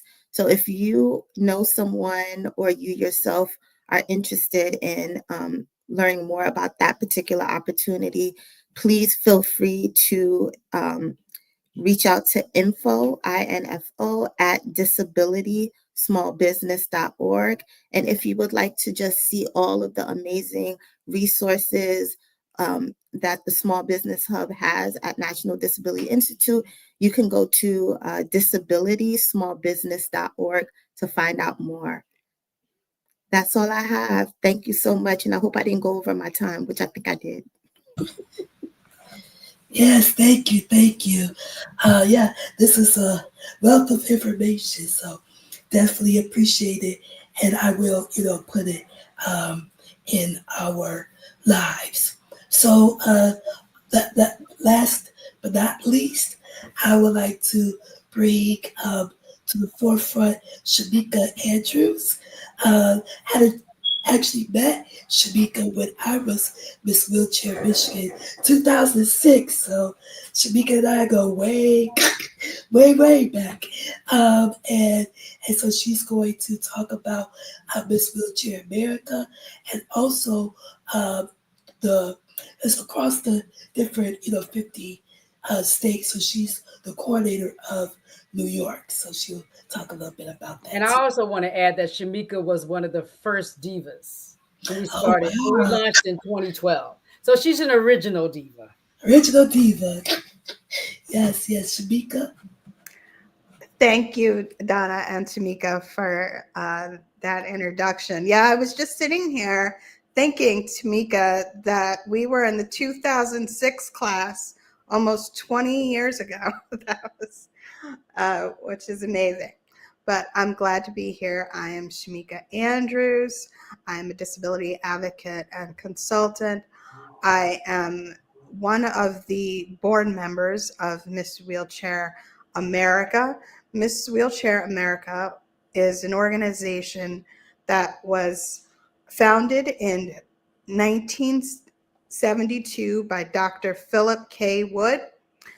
Dr. Wood, he had a daughter with disability, and he was noticing that there weren't a lot of programs for her to participate in. So he wanted to build a platform for women who use wheelchairs to showcase their talents and achievements and work on advocacy issues and disability rights for people with disabilities. So we have been going strong since the 70s. And I personally have been involved with Miss Wheelchair America since 2004, actually, when the national competition was here in Albany, New York, which is where I'm from. As Tameka said, and I said earlier, I was a title holder in 2006. And then in 2013, I became coordinator of the New York program. So we are on our way. It is our goal to one day have all 50 states to have programs. We are currently at half of that. So Miss Wheelchair America focuses on advocacy, education, and celebrating women who use wheelchairs to give them a platform to promote the issues that are important to them and bring awareness to all people with disabilities and the issues that affect us all. There's many ways for you to get involved with Miss Wheelchair America, all of which you can find on our website, which is misswheelchairamerica.org. All of the state programs are listed there. Or if you're in a state that doesn't currently have a program, you can also reach out to us about that. We are currently preparing, we have 24 women currently on their way to nationals, which is going to be in Grand Rapids, Michigan this year in August. All have wonderful platforms. Our current title holder in New York is Latavia Sturdivant, who is also an awesome girl. So you can follow her on our Miss Wheelchair New York page on Facebook, which is just Miss Wheelchair New York. You can follow our nationals page, which is Miss Wheelchair America on Facebook and Instagram. We're also on TikTok and Snapchat, all the things. So, we are, like I said, I've been involved with the program since 2004. And, I have, worked with all of the members to really, make sure that the program is still going and it's still active, and we're always increasing our members and the ladies that are involved. So we have various ways that you can be involved. We have, Little Miss programs for little girls that maybe not ready for the full competition, or we have junior programs for, teenagers that are looking for some mentorship. We have some programs that our New York program this year we launched our ambassador program, which is for our runners up to be able to still have the opportunity to promote their platforms, even if they don't get the title as Miss Wheelchair New York, and be able to go on to Miss Wheelchair America. So they still get those opportunities to be able to promote what is important to them, whether it be education or our current title holder in New York, her platform is all about breaking barriers in education and leadership. So, building, those opportunities, as many of our guests says, that are not currently available for people, making sure that we are making space for others.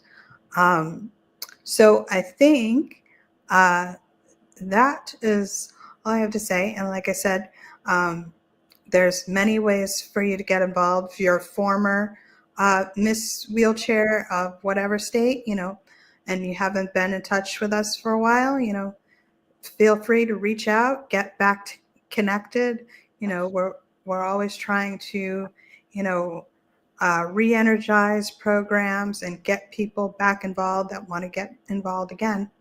So, and I always say, as people with disabilities, it's very easy for us to think about, what we can't do. But one of my favorite quotes is, it says, I'm one and I can't do everything, but I can do something. And I won't let what I can't do interfere with what I can. So that's why I've been involved with Miss Wheelchair America as long as I have and will continue, because I've seen, so many girls that have come up in the programs and how it's changed their lives and how it's changed my life. Helped me, when I first started. I was a college student, and if you told me that I was going to go into the world of advocacy and public speaking, when they told me about this program, I was like, there's no way. I don't like public speaking. I hate public speaking. And well, somebody else had another plan, because this is where I am and here I am. So, so that's me, and a little bit about me anyway, and our program. So I look forward to hearing from other women and girls that want to get involved in our program. And again, thank you for this opportunity. Thank you, Shameka. Resources are so important. And when you're building, when you have a dream, you need all of these resources to help you. So I hope that you will reach out to these wonderful resources that we've shared with you today. Thank you all so much for sharing your insight and your information with us. I hope that we can put your information, I think we have provided your information in the chat or as a resource so that they'll know how to get in touch with each and every one of you. Perfect. Tameka? Yes, so we are getting ready to, I'm going to give it back to Dr. Kimberly because we're getting ready to be why we're here today, which is to showcase, show some exclusive episodes and also hear from the cast. But I'll let Dr. Kimberly introduce that segment. Well, Tameka did a wonderful job introducing this next and upcoming segment. There's really nothing left for me to say. We don't want to be redundant here. We're already at the 8 o'clock hour. And, yes, we are. And we were slated for 2 hours. Wow.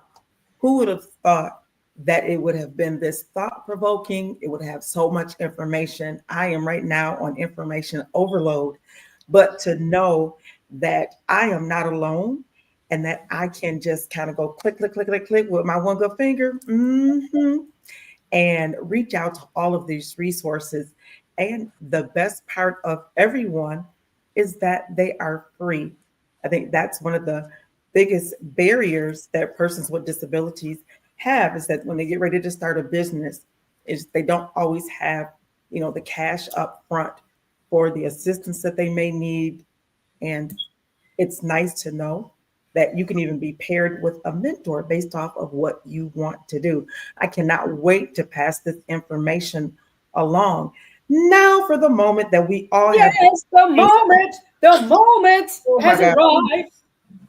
Oh, where my tissue? Oh my Lord, hold on. Come on, Tito. Come on now. Rest in peace. Come on. I'm ready. I know this cast is just busting at the seams. I've already seen one cast member in the chat, and they have been here for about 30, maybe 40 minutes. Yes, they have. So thank you so much for being before time, because on time is still late. All right. Because I believe that one of the honorees, it was one of the honorees that said, you need to set your alarm, or maybe it was resources. All you got to do is set your alarm and show up. And you're guaranteed to get the help that you need, but you got to show up. So we want to say thank you for already showing up. And for those of you who have been with us the whole evening, oh my God. Yes, thank you. We are blowing kisses to you. We are hugging you. you. And here we go. You know this right here, right? Yes. We love you. We appreciate you. And I am clapping for you because this is the moment. Yes, it is.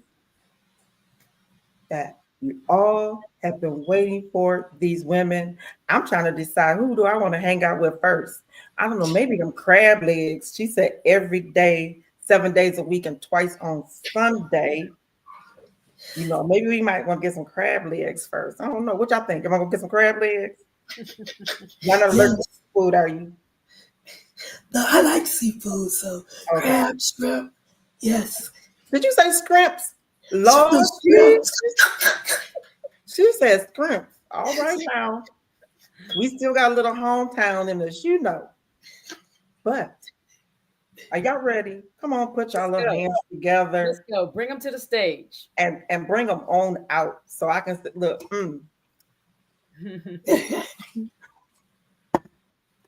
All right. You ready? Yes. Let's do it. Come on, Victoria. So let's bring in Natalia. In 2007, I lost a significant amount of my vision due to an optic atrophy. I was lost. I was devastated. I was depressed. I felt alone.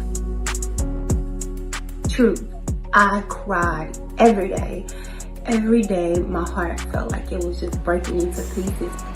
I felt like this is not how life's supposed to be. I went through a lot of changes in my life. 2007, I lost my vision. 2008, I lost my dad to lung cancer. 2009, I lost my mom to breast cancer. And then all through all of those things, I was really going through a verbal, physical, abusive relationship. And I realized like going into these spaces with other people that were blind, visually impaired really encouraged me. It had really inspired me to do more, find out who I am. And so me developing myself was also a moment of me helping other people. And so that's actually how Living Beyond Limits became a full 501c3 nonprofit, a creation of mine to really share and be an advocate and to help other people that are blind, visually impaired. My blindness does not define me. Becoming blind at first, it seemed like my life was over, but it was just the beginning.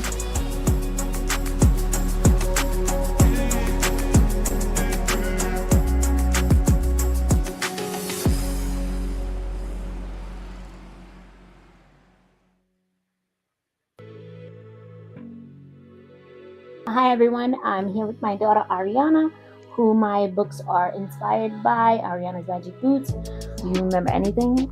I don't remember the stories themselves, probably because I was 4, but I do remember the feeling very powerful and ready to go and do, motivated to do whatever I was doing at the time. The feeling is what matters. Yeah. And she felt empowered and felt seen, right? Very seen. I was like, yeah, I'm ready. I'm ready to go. She told me, Mom, you should make them into a hardcover because those stories actually really helped me.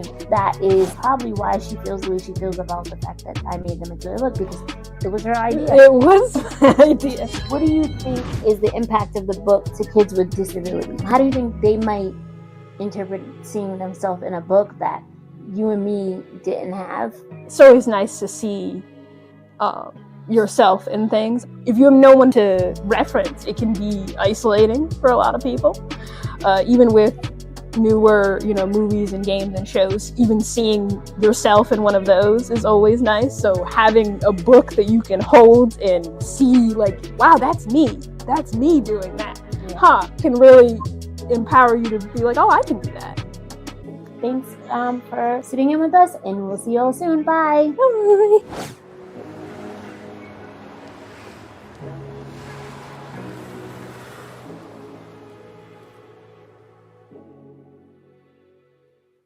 Hey you guys, hey, it's your favorite author, Midnight, and welcome back to The Storm. I am so excited to reveal one of my absolute favorite lippy from the Tropical Storm collection. We got the matte and we got the gloss. So today I'm going to wear my Cherry Rain. I'm gonna line them babies up. This lip liner, when I tell you it's giving lip, it's definitely giving lip. Yes, yes, yes. All of my lipsticks are vegan free and animal cruelty free.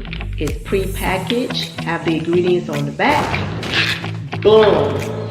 Yes, yes, yes. Cherry Rain. Midnight Storm did that. She did that. Ombre, baby. Come on now. You can't tell me the lips ain't lipping. This is Cherry Rain from the Tropical Storm collection. Yep. Go ahead and get it, y'all. MidnightStorm.net. This set is only $20 and you will also get a free gift. All right, don't forget to share, like, and subscribe. And I'll see you guys in the next storm. Peace.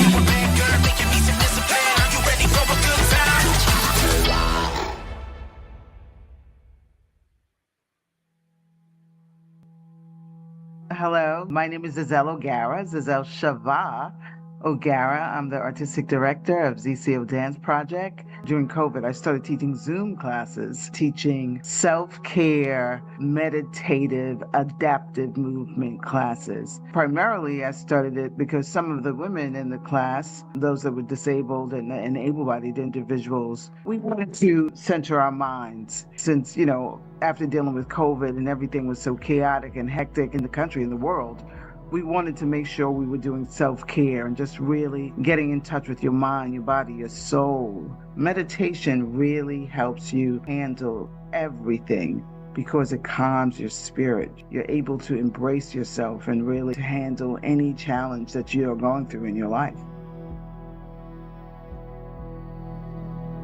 Well, I think it's so important that you embrace meditation.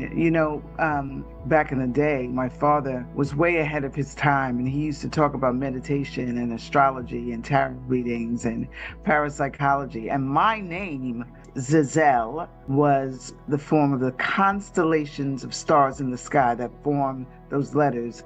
And my middle name is Hebrew, Shava, Hava. And so he would always tell me to meditate on that, particularly Hava means Eve. It's the first person in the Bible, the first woman. And so he would tell me to, calm my mind, calm my spirit down, think about rejuvenation and rebirth. And that's what I've done as a person, as a woman in particular. I say that we all have to calm our minds down, calm our spirits, and just embrace our femininity and our core. I think it's very important.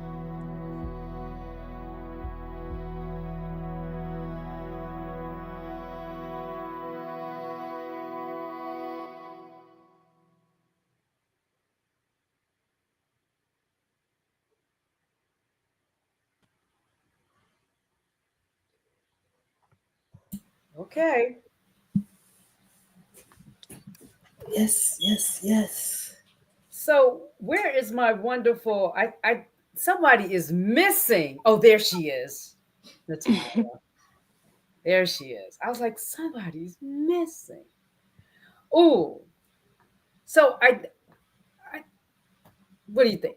What do you think, Tameka? This has been blood, sweat, and tears, right? I mean, I know that, to get the perspective of these powerful clips, this is years of work, if you want to say, doing the work. And so now to see the culmination of our efforts, it is really humbling. And I just want to extend my personal gratitude to all of the cast who have worked with us, who dealt with our attitudes, who were able to get on the Zooms and hear and get feedback and do the work and actually get your clips, sort of put on film. So Tameka, you want to start off? Because we want to just kind of get to let people get to know who the cast are and get a little insight about them. So how about if I just start off, right? Good. Okay, all right. So one of the things about this is that, okay, when you think about, the shows and like Sex in the City, because when we thought about this, we thought, wow, what can we do to sort of parallel shows that highlight women in general, their lifestyles, like Harlem and like Run the World and Sex in the City. So that was the sort of idea behind the tone and the visuals that we want to see, the stories being told. So here's what I want to know, and I'll ask Kebra this first. Okay, so Kebra, you're used to being you, right, all the time. Yes. But now you're on camera. So how does it feel to have your life captured for the world to see? For me, I try to be myself at all times, but then you kind of get a little shy, so to speak, because you don't want to be overly. You don't want people to, because I look at it like this: people are already assuming things about us anyway with our disability, regardless of what it is. So for me, even when I was filming, and Tameka had told me, well, just be yourself. I'm like, okay, I'm gonna be myself. I'm gonna just be myself. I'm the one that said I like eating crab legs, so I'm the crab leg person. And so I was like, okay, you know what? I'm gonna just be myself. But then sometimes I gotta say, okay, well, I don't want to be overly being myself or being a crazy character, because I don't want people to have a different narrative. So for me, I kind of pushed back a little bit. And Tameka even looked at some of I think maybe it was one of our videos, and she was like, well, I think you need to be more of yourself, because I was pushing back because I didn't want that narrative to be out there of me just being overly, but then after a while, I'm like, you know what? I'm going to just be myself, and that's going to just be that. So. Absolutely, because the whole point is living boldly, right? I mean, being yourself is what we need. We need folks to see our lives in real time. Right. So that's the difference between we sort of casting you and you have a script to go by. Right. We want to capture you in your life. Because right. Keep in mind, we set that tone. We're the representation.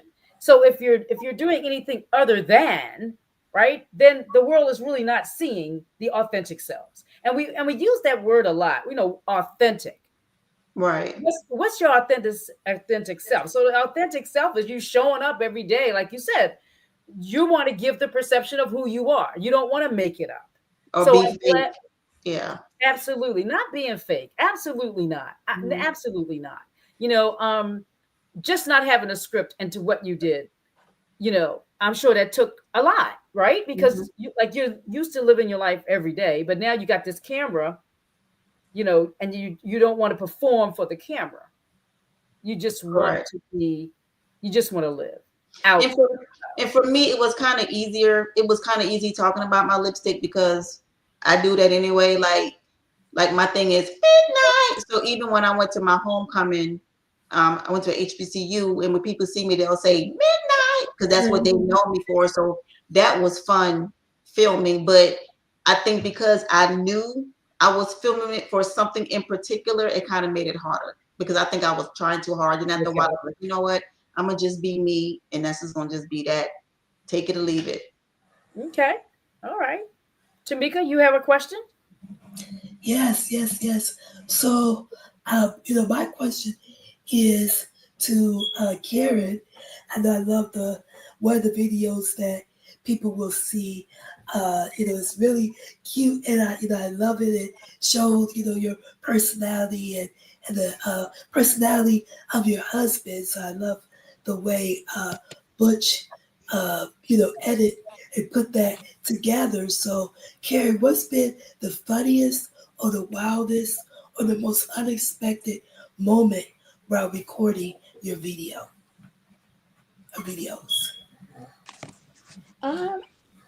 There's so many I can't really pinpoint it, but I loved it. I mean, I'm as you've seen, my husband's all up in there, so I'm used to being the center of attention. So the fact that this gave me a platform to be the center of attention in my own video, I was just having a ball. And I do know that one part that did just make me like feel the sentiment of it and how strong it is for to have my daughter in there, and for her to say, like the clip you just showed, I was like tearing up. I had to get tissue because it's like so epic on just having these certain moments and having them recorded, and didn't even realize certain things she said until the playback later. So you were having a Tito moment as well. Is that what I'm Yeah. understanding? Yeah. Okay. Tissue and everything, boxes over here. I was like, oh my goodness. I said, that's my baby. I can't. And the fact that she said that I put them in a book to so children like her can was, you know, that she didn't have, and she can hold, they can hold it and see themselves. It just blew me away. It was just so emotional. So I'm just like, I think it's just amazing. And having yourself on sort of display, if you will, right? I mean, here's an opportunity. You know, all eyes are watching you. They're all watching you, right? Yes. So how about this? And I'll ask this to you, Karen, and then of course, Zazel, you can still answer this one too. So if someone was to binge watch the series, right?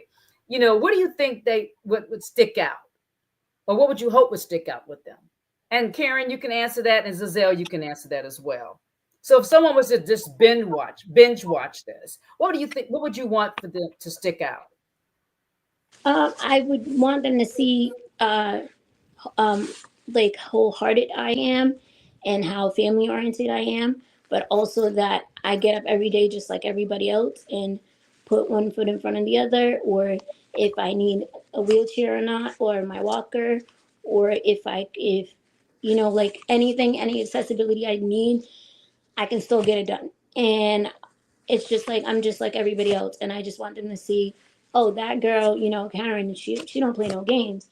You know, she's definitely a diva, but a boss woman, and I would like them to see that. You know, I can definitely relate to that. I know when I lost my leg, you know, over 40 years ago, you know, I always wanted people to see me first, right? And not the fact that I walk with the cane, I walk with the limp, and when I didn't wear my prosthetic, you know, that I really didn't have with one leg. And that is been the challenge even still, that when you show up, you want to be seen. You know, we're like I always talk about, we're more than the sum of our body parts. So, you know, you really want to be seen. So I think that that's a really important point that you made about, you know, when you were filming, you just want to hope that people see you and not the disability, right? It's like Exactly. That I work hard just like everybody else. Exactly. Absolutely. I'm a mom just like everyone else that is a mom. I'm a wife just like any other partner, you know, that someone has a spouse, whether it be female or male. I just want them to see that I do everything just like everybody else does, and I'm not just my disability.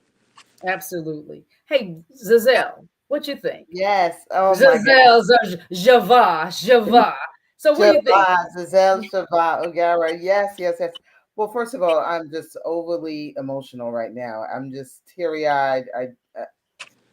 I just don't even have enough words to say about the film. It's just absolutely wonderful. And, you know, watching myself and watching, you know, seeing me dance and seeing my other dancers dance, and then paying tribute to my father who named me, who actually gave me the strength to continue on with my life despite the fact that I have a disability. And, you know, I mean, I remember him always saying to me, Zazel, always remember these words: doubt, worry, and fear can kill you. And that's what always was in my mind. And that's why I keep myself going. I keep myself thriving and surviving. Despite any challenge, I keep myself going. So I just felt that, you know, people will see me and they will see how genuine I am and how real I am and how beautiful I am and how, you know, so Vivacious you are. and How sexy vivacious. you are. Yeah, yeah, and sexy, and, you know, I got my shit going on. Absolutely. You know? That's what And you need to see. you know, I walk with a limp, and I remember a brother stopping me on 34th Street in Manhattan. I had on a short dress, really sexy, bright red. It was the summertime. I'm suntan with the red dress on with a matching red cane, and I had my brace showing, of course. And he's like, "Oh, you look good, but why do you walk like that? Why you walk like that?" And I said, "Shut the fuck up." That's all I said to him. And he looked at me like, "Oh, I shouldn't have said that to her." I said, "Come on. I mean, what kind of statement is that? Don't be an idiot." Don't be an idiot. Well, so that's what you hope sort of sticks out, right? Absolutely, Yeah. absolutely. That I you, hope that sticks out. Yeah. do you see yourself as a boss lady? I mean, because this divas in the city is really all about. When we even tagged it, we wanted to be women who are living, who are bosses, who are controlling their own destiny, right? I mean, you got your own businesses. You're in control of your life, right? So, what do you think will stick out about them? Will you think that they'll automatically see that in you, Zazel?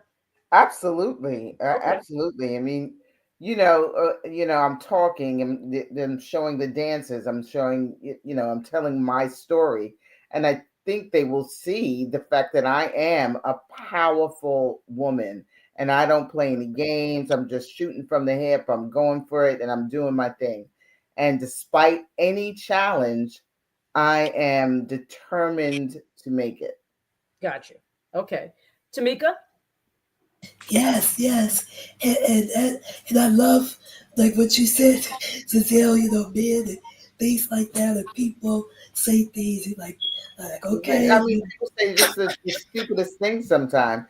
Yeah, and I'm sure I said this to you. I mean, I mentioned this to Donna a gazillion times that I'm from the Caribbean originally, and persons in the Caribbean, you just don't have disabilities. You don't get sick. They only accept you when you're a senior citizen, and you can get sick.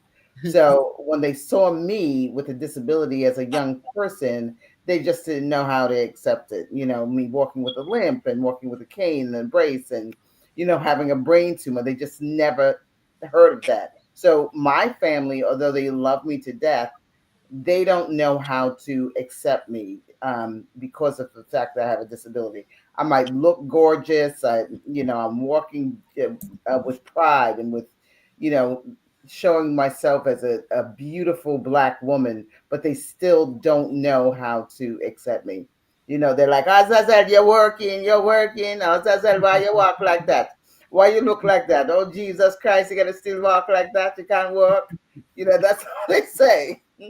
So I can't wait to. I'm going to show this film to my family. Definitely, I'm going to tell them to watch it. Definitely watch it. They have never seen anything like this. The Caribbean in general, they have never seen right. They're going to see it.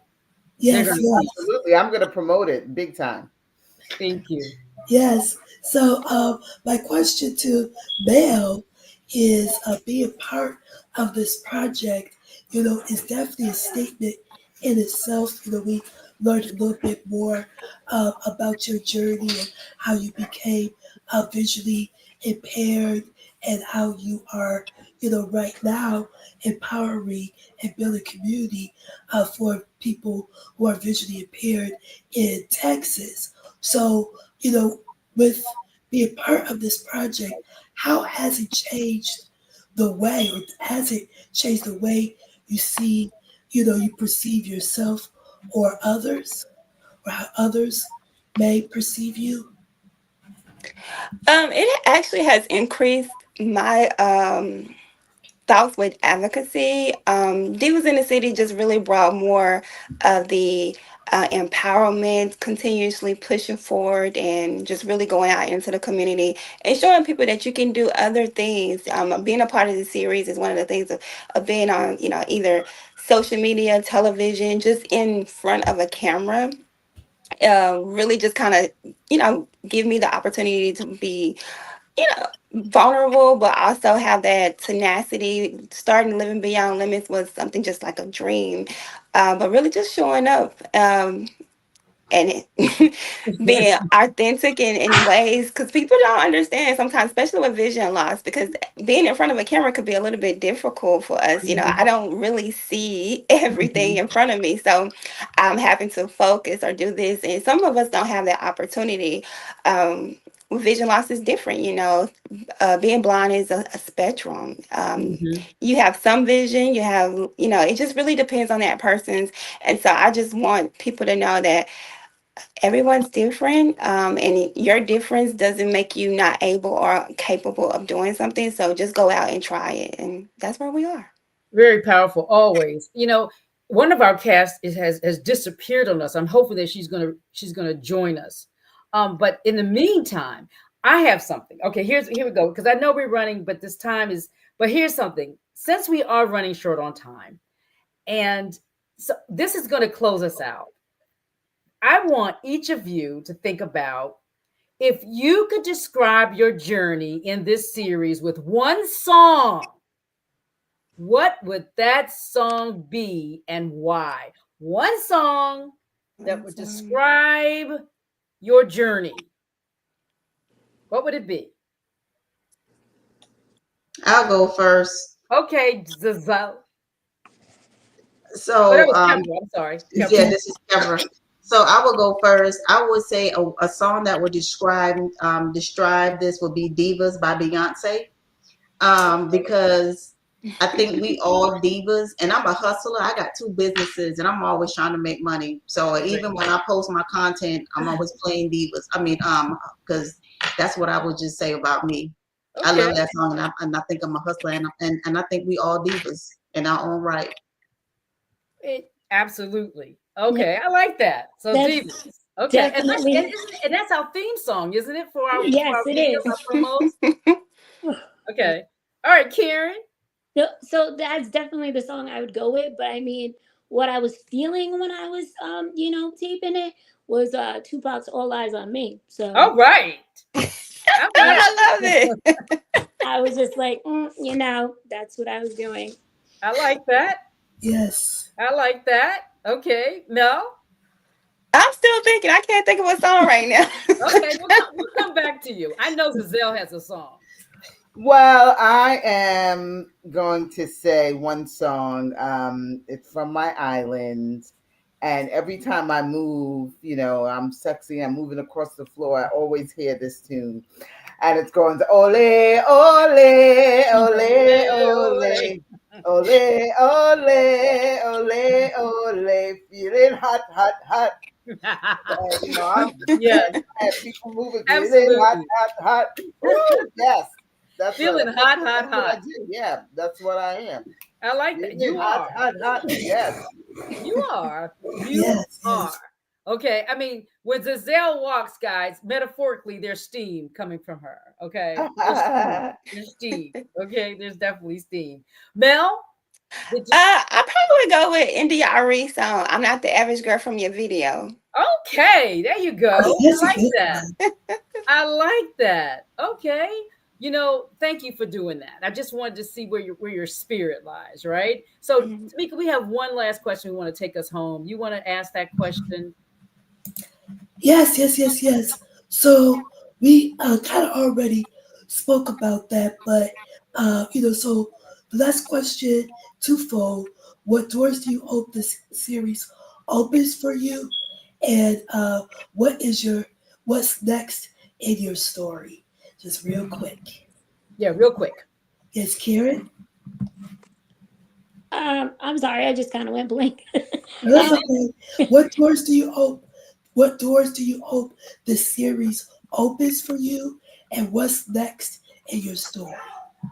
I hope this, and I don't just hope, I know this series is going to open some movies for me, some more TV appearances, some guest appearances. I kind of want to be on Grey's Anatomy as a doctor. So, like the bougie, fabulous doctor type thing. I know what you're talking about. Things like that. And what's next for me is I'm doing another children's book, and I'm also working on with an agent doing some commercials and stuff like that. Excellent. Okay, thank you. Zazel. Yeah, well, of course I want to be more in the spotlight. And, I'm here in New York City, and I just recently started working with the agent that I was working with 1,000 years ago. And so I would love to promote this with them because they are now seeing that persons with disabilities you know, we do have talent. We do want to make our voices heard. And so that's one thing I want to do. And I also want to introduce it to some of my doctors, you know, because, you know, doctors are so friggin' negative, and they could, you know, I always call the doctor that I deal with now Dr. Doom, Dr. Doom, Dr. Gloom, because he just, you know, just says, oh, you have bad DNA. Oh, it's just bad luck.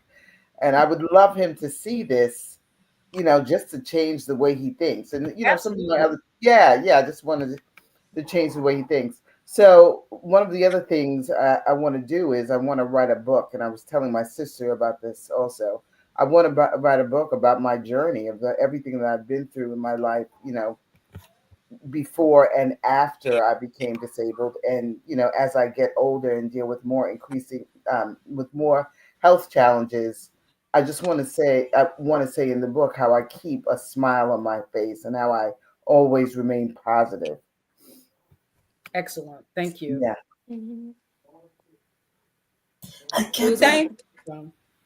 Go ahead. I'm sorry.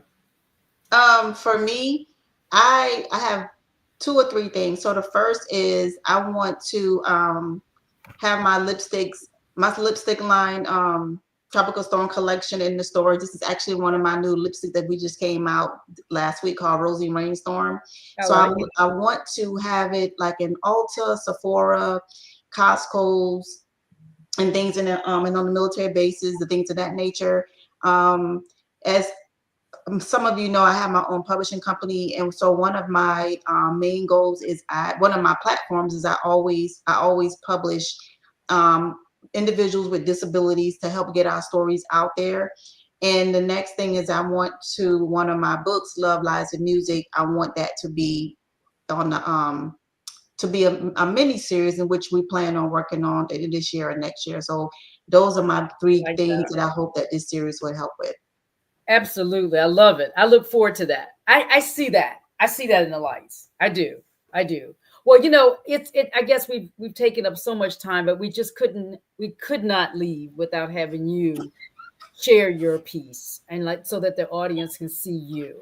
And we hope that, you know, the eyes will all be on you, and that we hope that we change the narrative. We hope that we can change the story. We hope we can change the minds of those who say that, you know, oh, poor little women, right? Oh, poor. I mean, that word always preceded when people were like, oh, poor Donna. Something happened to her. Poor Donna. So anyway, we're trying to change that narrative. But more importantly, we're trying to stand in our power, be authentic, and be representative of who we are. And that's Black and bold women living unapologetically with disabilities. Dr. Kimberly. Oh, before Mel didn't answer the question, so yes, Mel, please answer the question. Oh, yes, Mel, I apologize. Same like the ladies, the spotlight, being on television. I actually wanted to create a movie, so I'm working on that. I do have a self-development book that will be published pretty soon.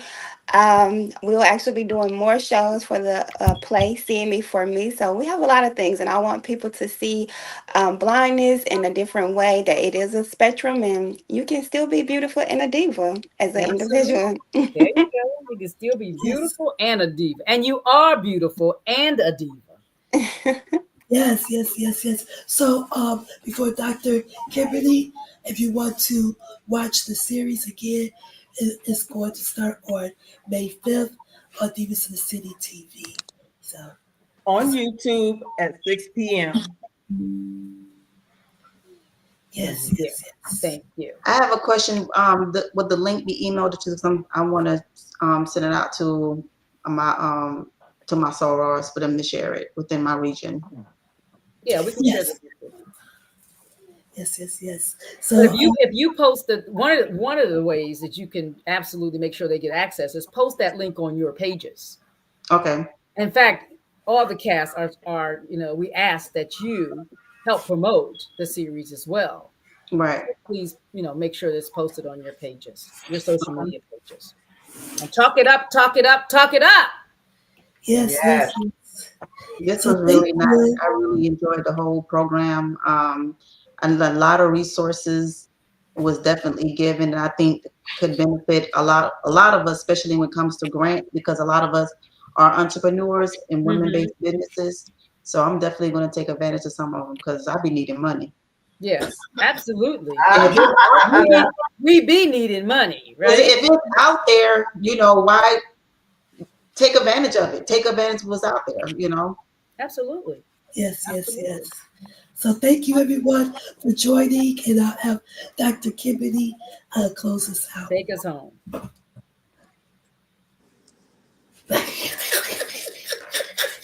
She's wavy. No, that's my clap. That's clapping. Oh, clapping. Okay. That's clapping. Because you gotta have two good hands. You know what I'm saying? You gotta have two good hands to clap. So this I'm clapping. Dr. Donna really did give a great summation of what happened here on tonight. And as I said in the outset, that you have now been a part of history. You have been a part of history. You've received some, as we saw some of our guests who received awards and honors on tonight. The information that we received about resources that are there and available all across this country. And we found out that these women have done some exceptional things in life and that they are still creating history. How many of you even knew that the young lady, was it Andrea, worked with policies and procedures in Washington, D.C. in the last administration? We don't know those kind of things. So this is helping us to know our history. They can't erase it all. They can't erase it all. We're going to talk about it. We're going to be about it. And we're going to share it with everyone. Thank you so much for each one of you ladies allowing the cameras to come in your life and in your home and showing your accessible lifestyle as what we got on tonight, that this is about a lifestyle that is lovely and it's luxurious, as we can tell from what we saw, the little clips and just coming into your homes right now. We want to say thank you. Thank you for being teachers to all of us, because we can all learn something from one another. Everybody who's in a wheelchair, you have different needs, and so they custom make each wheelchair for that particular person. And so I can still find something in what Tameka has. Oh, you know what? I think that part they put on there might work for my manual wheelchair when I'm out and about. So I'm looking forward to learning from each one of you. And I've already decided I'm going to be Andy Cohen. So when we get to the end of the series, you know, we all come back and we on stage. It's like, yes. I get to be Andy Cohen. Thank you, everyone. Yeah, thank you. And thank you for Victoria Allen, who is our absolutely as well. Absolutely. Thank you, Victoria. Thank you, Victoria. And never dim your lights, divas. Never dim your lights. Never dim your lights. I never do. Okay. Yes. Absolutely. Until next time. Yep. Good night, everyone. Bye.